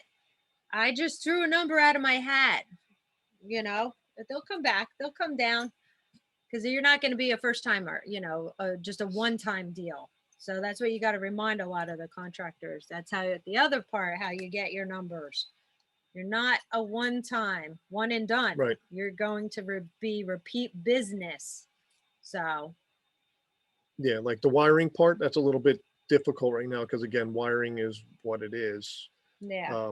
One of my electricians already told me it's hard to find wiring, so he's going to have to figure out what the cost is going to be if he can't find like 1,000-foot spools. But a pan is a pan. Is that why he The switch doesn't is want a to do the switch. job?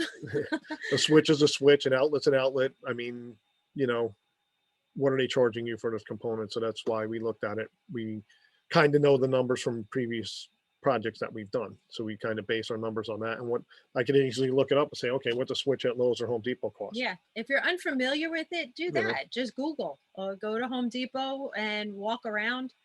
Friday, no more masks. Yeah, finally. You can actually smile at people again in the and- store. and always look at different options. You know, like in this situation, we don't have to put 40-gallon water heaters in. Mhm. We put 230s or maybe even smaller because it's only one bathroom per there's unit. 2 bedrooms, so the most that's going to be there is 4 people. Right. So a Maybe 30-gallon 5. water heater could be overdoing it. But again, if it costs 30 gallons like the average, if it's cheaper to buy the 30 or the same amount to buy a 30 over 20 gallons, then just stick with the 30. Don't go kind of weird. As a space saver, have you considered on-demand water heaters? Yeah, I've looked into them, but I haven't really done them. It's only, I mean, it's just where the location of the water heater itself is. There's plenty of room in the basement to put Yeah. them, so it's just going to be, what's the cost to do the work, because they take more plumbing. You know, it's a water heater is a hot inlet and an outlet. These space savers have multiple inlets and outlets to them because the water's coming in and going to each sink. You know, it's not like it runs through a continuous series pipe flow where regular water heaters run. So each one has to be tapped back into the unit itself. And sometimes the piping is cheaper than the fittings. You know, that's something that you have to look at. Like a lot of plumbers now use what's called Pro Press for copper. So one guy could do the work, and half the time it used to take 2 guys to do soldering, Yeah. or even 3 guys, because they just hold 2 pipes together, squeeze a button, and it's done. It's crimped. But the fittings for those things are a lot more expensive than if you're picking up, you know, elbows and tees and couples to solder. You know, so you have to always look at those things. And I just know from other people who put these, a lot of plumbers, some plumbers don't even work with Insta-Hot heaters. They don't like them, so they refuse to work with them. That's one of the issues that I see. Kind of like I know some plumbers, they haven't gotten up with the times and they won't work with PEX. They're strictly copper. Mhm. They won't touch PEX. You know, but you also have with gas, you don't have to run the black pipe. They have the flex gas, which is legal. So if that's a cheaper cost right there, then that's something that we'll look into doing, because you have to go from the basement up to the second floor for the stove. You know, so if it's whichever is cheapest, you know, you got to weigh your options and see what the plumber is going to work with you on. You know, you want somebody that, as a contractor, you want somebody that you feel comfortable communicating with. If you don't feel comfortable having a conversation with them, then don't hire them. Because halfway through the project, you're going to get into a situation where you're going to wish you never hired them, and then you're going to be stuck. Oh, like our electrician. Yeah. I've been down that road, and, you know, especially you got to make sure that they like to use their contracts. You should always have your own contract set up, but you must read their contracts and make sure that the max you're doing is a third. Certain things you don't have to do by thirds because of what the work entails, but most contractors are going to work in thirds. You know, a third for the installation, rough, finish, you know, for Yeah. plumbers, you know, a third up front, then you get to rough, then you get your finish. Usually electrical might be the same, third up front, third by rough, third at the end. Sometimes they'll do 4s. Sometimes they'll want 3/4 of the money by rough, you know, and that's where you can run into a problem because you overpay them, and then you got a hard time getting the finishing work done, and you overpaid. So now if you went to go and hire somebody else to come in, now you're like, man, I'm out of budget now because I'm overpaying because I already paid for this work. So that's why you got to make sure when you do your scope, that you have it budgeted in draws for yourself, not even just from your lender, but your draws to your contractors, and stick with your scope. If they don't want to work with you, then don't work with them. There's plenty of people out there. Just make sure you feel comfortable communicating and talking with them and working with them. You know, if you walk into a room and you feel uncomfortable, then you're not going to be comfortable going through this project. Oh, and ask them if they charge extra to climb a ladder. Yeah. Yeah. Sorry, we've had a contractor actually tell us, well, I had to climb the ladder and put the light up there. Like, aren't you the electrician though? Yeah. Aren't you supposed to do that? You're installing the light. I have to charge you extra because you had to climb the ladder to put the light up. So there's the door, dude. yeah. So and you look at your options. You know, everything, there's Oh, options. Natalie's back. She must be having some fun with her kids. All right, everybody hide. Look, Natalie's back. Everybody hide. like you could do different cabinets, get pricing from different places for cabinets. I wonder which kid is it that keeps taking your device, turning the Wi-Fi off at home. And like we were talking about flooring, shop different places. Like Yes. you can do lumber liquidators. They do hardwood flooring. They do laminate. They do vinyl. You can go to Lowe's. They do the same thing. You can go to a supply house and see what their numbers are like for material that way. That's one way you can look at Nancy your costs. asked one time for windows, the more you buy in bulk. So if you Right. can, partner with somebody else that are around, or people that are doing projects, you can get a cheaper price if you buy them all in bulk. Yeah, the more you buy, it's usually Yeah. always a lower cost because you're buying in bulk, and it's instead of buying 5 of this, you're buying 25 of this. So then they look at it and go, "We're going to give you a discount because you're buying a whole bulk." Yep. So there's a And- whole bunch of different ways that you can get different numbers, but when you're putting your scope together, make sure you put everything down in writing. Right. And what I do is I use Excel spreadsheet, and some of this I got from our advisor that we used on the one project, because I was doing it, and then he gave me an easier scope to work with. And we put down, what is it? He's there. Yeah, Tibor's here. And we put down, okay, what is it we're doing? And we actually have 2 sheets. We have a sheet of here's the contractors, who the contractor is, what he's doing, and what is his estimate. And then we create that way. And then you could look at all the numbers, and you can see it in one thing instead of going, what does the email say? What does the email said? What was his text message? Then you just write it into the spreadsheet, and you can always refer back to it for the contractor costs and the estimates. But once you get your scope of work, write it out in Excel. Like, okay, you're doing a kitchen. What are you doing in the kitchen? Okay, I'm putting cabinets in. Okay, what are the costs for the cabinets? What's the cost for your faucet in your kitchen sink? Right? Because you have to get a faucet. What type of faucet are you going to buy? What's your budget? $20, $50, $75? That can determine. Oh, so you found the wire. Yeah, until you get there to the store. Yeah. So, and then the other thing is too, sometimes you look at, like Tabitha just pointed out, especially when it comes to Home Depot and Lowe's, they could say they have it, you go to the store, they ain't got it. Or they'll say they ain't got it, and you go to the store and they're stocked up. So Yeah. it's also, you can get a price online, but don't look online as to that they have it in stock or they don't have Try it in to stock. call and ask. Well, that's even Before right you now. Yeah, that's something that I always do too, especially with Home Depot. And if you're willing to come up to Jersey City, I mean, it's 3.5% sales tax versus 7. So Yeah. I don't know if that saves you. If you're going to work at Lowe's and Home Depot, Yeah. my suggestion is you get over to the pro desks and meet with those people and build a relationship with them. Like when I ordered my deck material, I just texted the pro desk and said, I need an estimate. Here's the material. And they texted me back and Yeah. said, that's without your 5% discount or your 7% discount. This is the cost of materials. So, so since you mentioned discounts, because I love discounts, because then I get to spend more. If you become members of the Central New Jersey Real Estate Investment Group, you can get the codes to become a member at the Lowe's Pros with our Lars cards. So when you go to use your card, it's a 30-day. You swipe it, you'll get 5% automatically at the register. When you get home, automatically everything on the bill is 2% off. Additional when you get the bill in. And when the pros are having the 10% off, you get the 10% at the register automatically, and it's multiple times throughout the year at Lowe's that they have their 10% off. Especially now, holidays, it's like 10% off the whole week. So this is when I go shopping, and I know at Lowe's. So you swipe, you get the 10% off, and you still get the 2% when the bill comes in. You still get 2% off of everything. Right. If you become one of the members for the Home Depot, you have to spend $2,500. I think it is. It's 5,000. 5,000 now maybe. And they give you 2%. And I think it's 2%. You get a gift card. for Home They'll Depot. send you a gift card.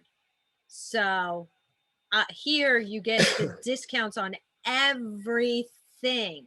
Right. automatically. Now, So I don't know if Home Depot's the that's what same our way. membership offers. I'm assuming they probably are.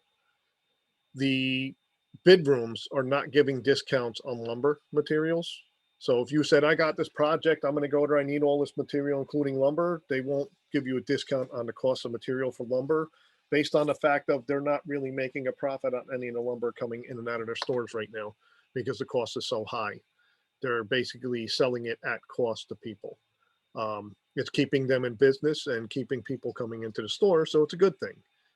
But I know, like I went to my lumber yard, like I was telling you earlier at the beginning of the meeting, I went to my lumber yard and said, Mhm. my supplier said, here's my material that I just gave to Lowe's. You know, I said, I gave it to Lowe's, I gave it to them. Lowe's was at a $300 difference in cost for the same material. And that was Plus- without the 7% discount. Yeah, plus my discount. So with the 7% discount, I was like, it's a no brainer. I'm going to go there. They deliver it. It cost me $20 to have it delivered, but it was still better to do that than go to my lumber supplier with the free delivery and pay the extra $300. So those are things that when you're doing your scope and your budget, you have to account for what's the cost of materials. Where am I getting them from? Work with your contractor on that. You know, they're going to get paid either way to do Yep. the work. It doesn't matter where the material comes from. So you want to make sure that you have that in play and shop around for like kitchen cabinets. We happen to get a discount. So the cabinets we get are usually cheaper than the Chinese cabinets that most anyone. cabinet makers are having out there. We price it out on a few projects and our discount from where we're getting it is cheaper than getting it from them. Like it says, we're working on looking for some. There's 2 different new companies that are doing cabinets now. So Right. we're gonna get in contact with them and see if it's the same type of material and it's around the same price that we can get it. We want them to be affiliates so that we can, help their business grow and help you guys save a couple dollars. Right. And the other in thing is all the projects. Yeah, and the other thing is like we were talking about, like Lowe's through us, you get what's called the large card. It's a business card, but it's net 30. I think it's up to net 90 now. And it's business credit that they give you at Lowe's. Yep. That's why it's called a large card. Yeah, and you get the 7% off. But as you're doing the project, you can be putting materials in if you don't have the cash, paying for that so you can get your draw from your lender because you bought the material.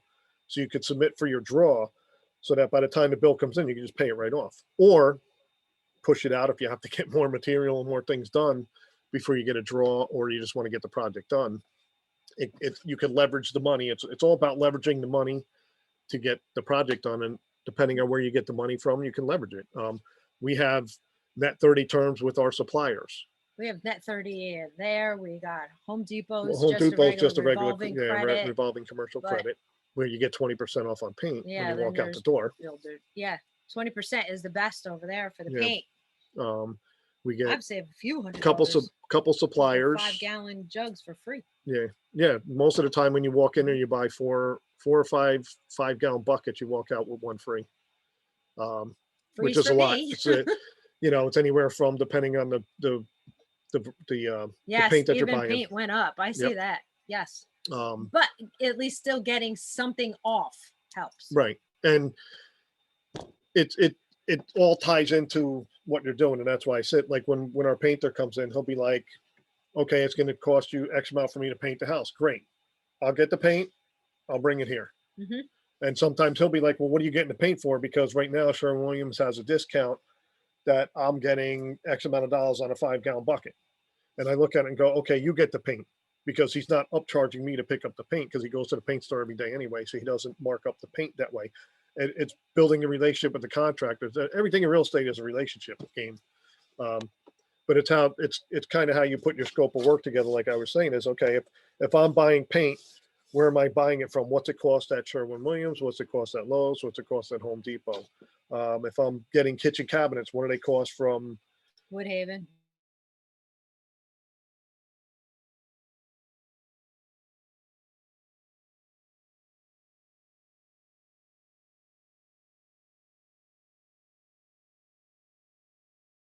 Yeah. And there's another couple companies. We're working on bringing in some of these places into our group so that we know they're going to give you quality cabinets at a good price, so that you're not overpaying for working with the people. And the more you use them, the better they are. Like our supplier goes out to our projects, takes measurements and goes back. I don't have to give him measurements on how many doors, how much trim, Yeah. hardware. He just goes around, walks around the project, makes a list, goes back to the office, puts it all together and sends me the estimate. So I don't have to spend my time doing all that work. I was on a plane when I told him, I says, oh, you got to go do the measurements. I need that material when I get back, when we were Yeah. going somewhere. Yeah. I don't remember where, but I was So- on a plane getting supplies. But you got to make up, because right now with materials, there's no sure cost. Materials change Almost weekly, daily. if not, almost daily. I would say weekly, if not daily. Yeah. Some materials are changing on a monthly basis, but most of the stuff is, like wood, copper, even paint. I think it it's can be mostly changing weekly. wood. I mean, the Wood has stuff changed, is but like copper is too. quadrupled. Copper's going up. It fluctuates, and wood fluctuates the most. Everything else is kind of monthly or weekly, but you just need to keep an eye on it. What's it going to cost me for the materials? What's it going to cost me for? Yeah, sheetrock went up. Everything's gone up a little bit, but I know copper and lumber are the highest pricing items right now that I'm aware of. I've looked at it. I've been keeping an eye on it, having I discussions think the with lumber, people. because there's so many new constructions going on also. Well, it's just that And it's they flying shut off down the shelf. mills, and certain mills weren't open, and other mills got backlogged, and there's all different reasons why. But it's just Hey, the I know mills are where there's charging more. plenty of trees. My mom's yard. I Well, get a lot of pine there. anyway, So, you got something to say? Al? anybody have any? Yeah, and they have, and actually, bringing in wood from Canada, that's even costly as well. And I Yes. think their supply went down as well. That's what's driving the cost up. And, it's all COVID driven and whatnot. Right. Well, fuel went up. Cost of Yeah. fuel. I went and filled up my truck the other day, not realizing it, and it cost me over $100. Oh, I was like, Henry, well, Yeah, that's true. Yeah, that's true too. Even a Costco fuel went up to like $3 and change. Yeah. yeah. So all of a sudden you add that on to costs of transportation, so everything is, that's why I said you break down the project like, we did. I already have my scope written out. I need flooring. I need sheetrock. I need this. I need that. So I wrote it all down. And now I just have to get estimates from different contractors.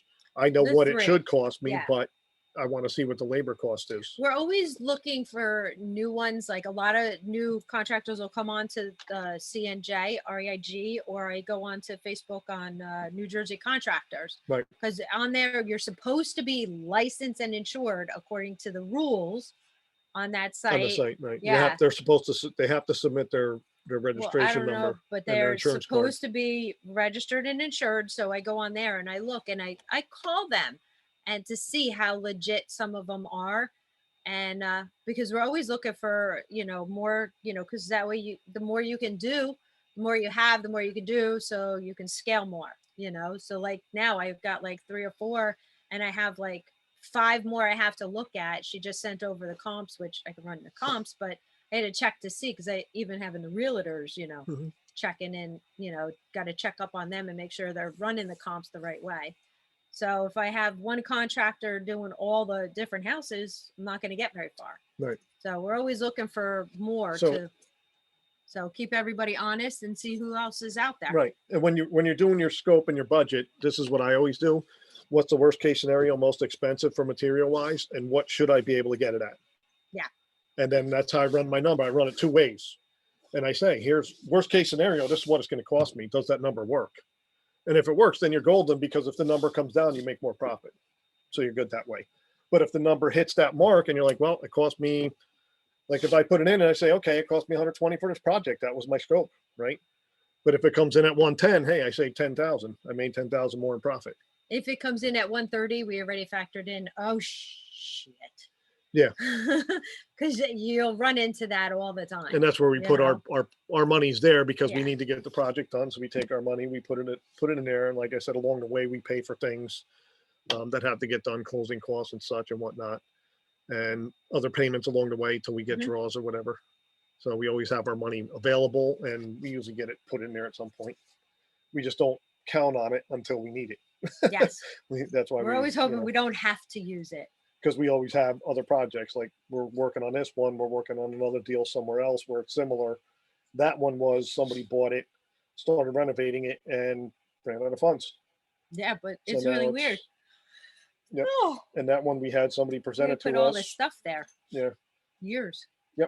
They haven't Weird. touched it in over a year with sheetrock, insulation, wood. They haven't touched it in Well, 2 they have, years. yeah, the last inspection was last year. But That's that's what it another seems project like. that we're looking at, that it's completely gutted, it has to be put back together. So we have to look at, it was roughed with wiring and HVAC, but not all the plumbing was done because the kitchen Barely- wasn't done. Yeah. So So it's but things like always that. looking for money to do projects, joint ventures. Always love those. And always looking for contractors, especially contractors to joint venture with. Well, contractors like to make money, and most contractors, after a while of working with you, are going to say, wait a minute, I'm just getting paid to do the job. I want to be able to make more money. How do you do this? And can I work with you? Once you work with them. So then it's kind of like you JV with your contractor, and it saves money because now you're getting the true cost of the work to be done, because you're budgeting for 120 and he's going to be like, it's going to cost me like 80 grand because he pays his guys by the hour. Yep. So, and his material is what it costs them. I don't know if another question I can ask you: are there any particular towns or areas that you will not venture into because the inspectors are just pains in the asses, or permitting is just impossible, or dealing with cities? Wow, I think I hit a nerve. You have no idea. Okay. If anybody has, oh my God, if She anybody refuses. has, I refuse. I don't care. I could build like 20 units in this one property, More than that. in the one piece of the property. Franklin Township. I will never, ever, you cannot give me a piece of property with a house in that area. I will never, ever, ever, ever touch that place again. Ever. Yeah, they're I'll give you just a quick example of what I dealt with. The house was burnt, gone. Everything was completely gone in the house. They've seen it. They came in, they saw it, gutted completely. We had to submit completely new drawings for the entire house, yep, right? because we were demoing. They adding refused to close the old permit for a bathroom that the lady put a permit in to get done because she never had it inspected. Well, the great room. She never had it inspected. So they refused to close the permit.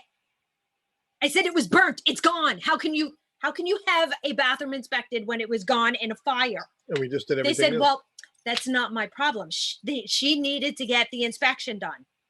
I said, before it was finished, it was burnt in a fire. You should see the argument. I'm like, could you really be this stupid in this town? It was more than one person too. I went there and talked to. Like, how am I supposed to get a permit and an inspection on a toilet that was up in flames? We brought the drawings there. But will it becomes a moot point at that point? Yeah, exactly. Because the whole, like, we took off the second floor of the house and expanded it and changed the framing. We had to bring new architectural drawings. Everything went in new. And instead of just closing the permit out because we did everything new, they had to come in and check the structure. We had to put new footings under the great room because they weren't done right. We put in a new foundation because we expanded part of the house, which was a deck, and made it into a room. So they came in and looked at the foundation and we had it passed. Then we had to rough everything out, framing. Passed. We get done and we're looking for the final inspection to be completed so we could sell, and we got it. We go to sell the house and they're like, well, you never closed the permits out for this. The permits are never closed out for that. You need an as-is drawing from the previous owner, from the previous way the house was, to close out the permit. And I'm like, but the house is finished. You already passed the inspection. Nope. Then they're like, we need you to go out and put flags in the ground to show us where the drains are for the gutters when they're sitting there. You could see the gutters. You could see the downspouts. But it was just the whole point. They would refused to close the permit. Yep. Because it was not inspected when the bathroom was being put in. Yep. and we redid the whole house with new permits, new inspections, and passed all of them. The but they wouldn't bathroom was close the old gone. one. It was burnt. It was up in flames. Gone completely. And There it was was no bathroom there. 3 years. It took, I think it was 2 or 3 years from the time that it was supposed to have been inspected. And they never said anything up front to us. That was the other thing. So that is definitely one township.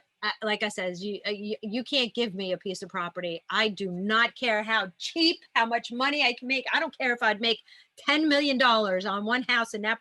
I will not work in that town. But any other town, I'm good. Call me. I think Tabitha needs to drink after that. Yeah. Always you pull have an no Oprah idea. report. Always get the Oprah report. Yeah, but I mean, come on. The bathroom was burnt in a fire. I Just know, saying. but it's always important to get an Oprah report, even if you don't think anything was done. You need to find out ahead of time.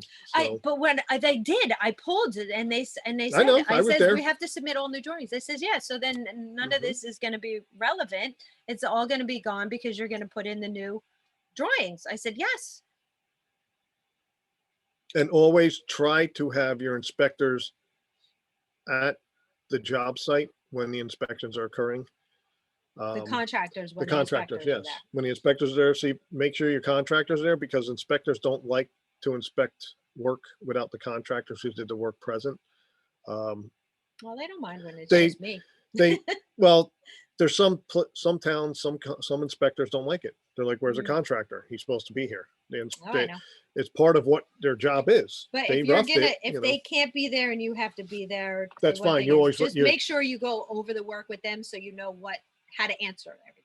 Yep. But yeah, send me any towns. I'll go anywhere except for Franklin Township.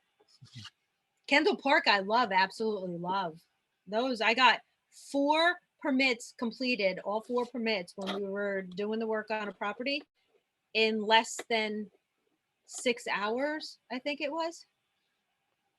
Literally, I dropped the stuff off, and then I knelt down and I was like framing out I was framing out a closet and got the permits. I love that town. Wow, 6 hours is nothing. Exactly. So Yeah, some towns are better to work in than others. And what you have to also find out is, if you talk to the inspectors and you got a good relationship with them, find out if they're doing part-time work in other towns, because like our town hired the plumbing inspector from South Brunswick. Yep.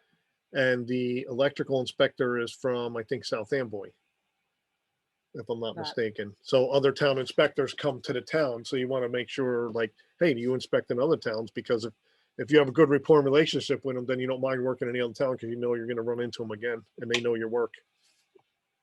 Evan, you're a little late. So it's always good. Like I said, when you're doing your scope, though, write everything out, break it down, get your high end, and look at what it should cost you for materials.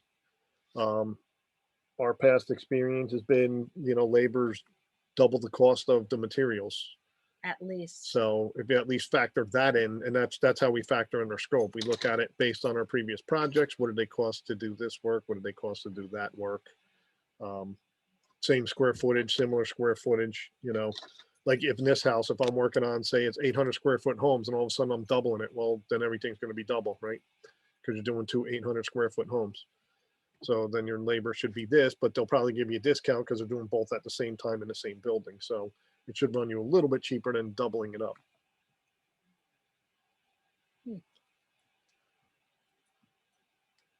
Okie dokie. Any more questions? Going once? Yep. If you got any questions, you can always reach back out to us. Anybody wants to, this will get up on our YouTube channel. It's Diamond and Rough Properties on YouTube. I upload all our meetings up there, so you'll be able to listen to it again there. We also Does it have the chats up there too? it depends. Sometimes it Oh. records them, sometimes it don't. I usually just put the video up there. Okay. I don't put the chats Just up, thought I'd ask. just a video.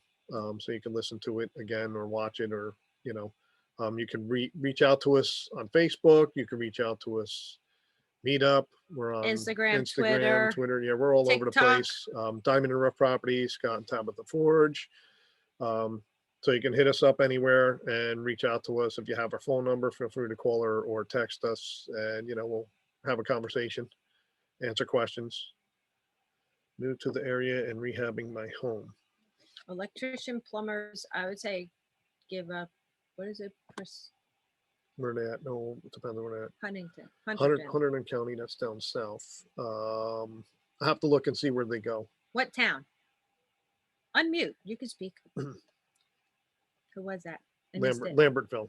Oh, Sorry, Lambertville. oh, Okay. okay. Hey. I can check because they're down south from here. I think they're in Monmouth County to one Yeah. place. They do HVAC, electrical, and plumbing. Okay. How are you? I'm good. And you? Awesome. Awesome. Great tiling person, carpenter for deck installs. Well, the great Well, actually, talent there's- person is me. Well, we'll have to talk to the one guy because Actually he's did more in 15 that direction. bathrooms in 1 year. So Lambertville. Yeah, there is a contractor that does all of this stuff. That's down there. Okay. We'll have to get his contact information. okie dokie.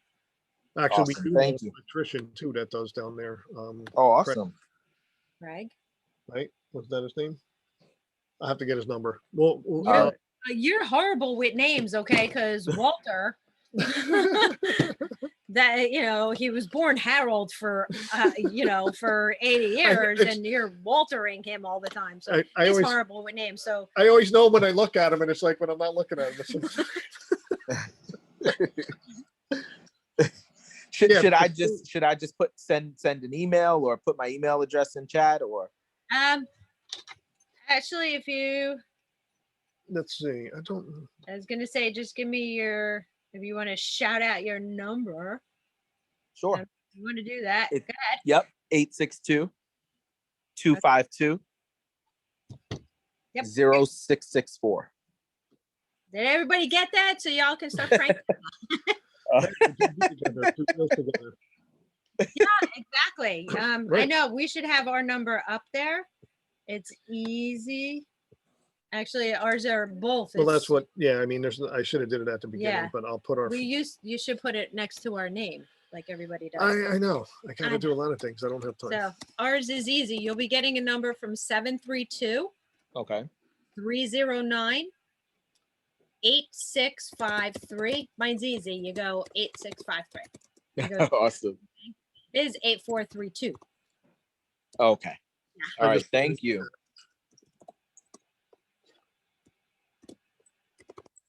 They spell your last name LL, or is it Hey, Yes. LLIS? It's tiny, and as you can see, I have glasses on, so I need to All go. get good. ones, but I have- need glasses. Yeah, it's we're available. We're busy a lot, so we may not respond right away, but we usually get back to everybody. I have a bad habit of doing it at like 11 or 12 at night. I'll send you a quick text. Be like, oh shit. And and that, I mean, there's other things we're working on. It's with our group here. It's just us two. We do everything. I'm working on bringing somebody in to help us with the group to offer more. I think it's because we don't know how to let somebody come in and help. Because No, we've never it's- had that. I never asked before. anybody. Somebody asked me years ago, but that's when I was affiliated with SJRE, and I'm like, I don't make that decision. It wasn't just Yeah. me. So, but now that we're our own group, I just haven't thought about it. So I'm going to. I reached out to a few people to bring them in to help us with this group to make it better, to offer more to people. Like I'm in Yeah. the process of building a website where we're going to put vendors up on there and have contractors and things so that people can just go right to the website and get the information that way. We're not. We So if don't. anybody knows how to build a website and wants to help, Yeah, we don't hold information back. I'm not about that. Some other I people won't do hold that. our contractors back either because everybody's got a mortgage or mouths to feed. So Yep. I'll always, if somebody I know is in that area, here you go. Yep.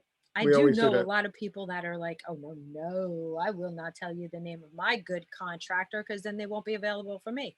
You want to know something? They're extra nice to you.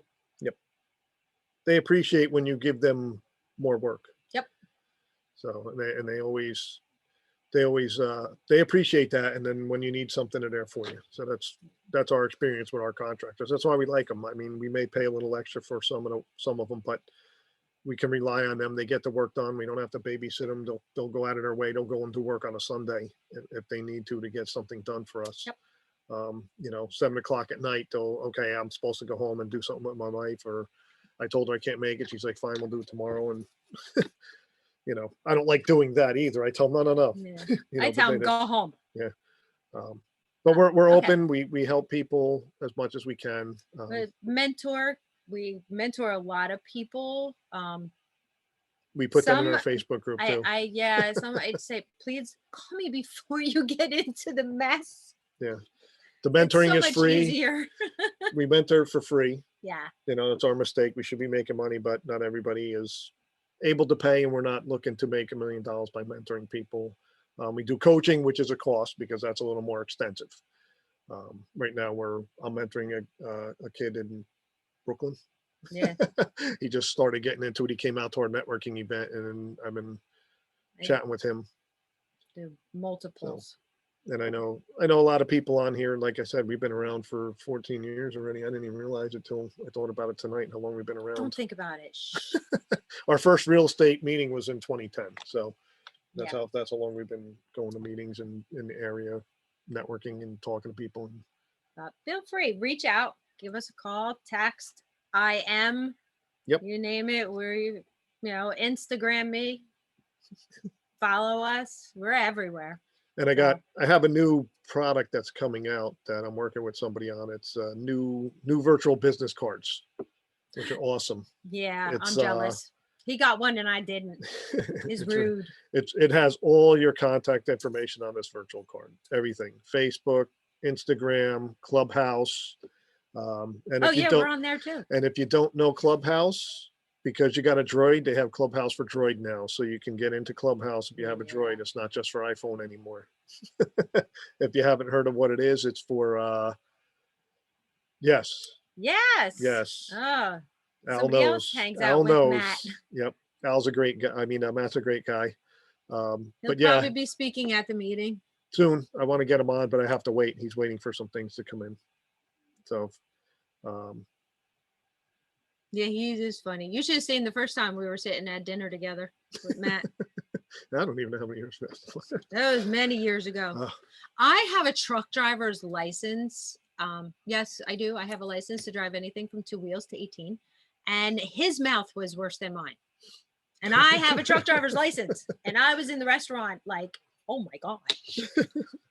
No, but it's the I love virtual him, card though. is yeah. He's so much If fun. Al knows about it, but it's really awesome. Like we created a card that I would like when people said send me your contact info, it was a card on my phone. Yeah. But now this is a virtual card. It has everything on it: your website, your email, your phone number, all your social media outlets, and there's more to Yeah. it than that. So if anybody's interested in that, let me know, because I can get you hooked up with that. Because I know everybody's always about, virtual cards are better than handing out physical cards. Because as soon as you put it into your phone, you have the information, and you don't have to worry about a card. Like me, I'm going through hundreds of cards right now to get rid of them all and put them into a spreadsheet. So at least I have the information. Putting it off for a while, but it's from all the meetings that we go to and all the people that we've met, so I can organize it and reach out to people and have the list of contractors that we need. Mm-hmm. So, but okay, if there's anything else, I'm gonna turn off the Facebook feed because I don't think anybody's on there. I got hello from somebody.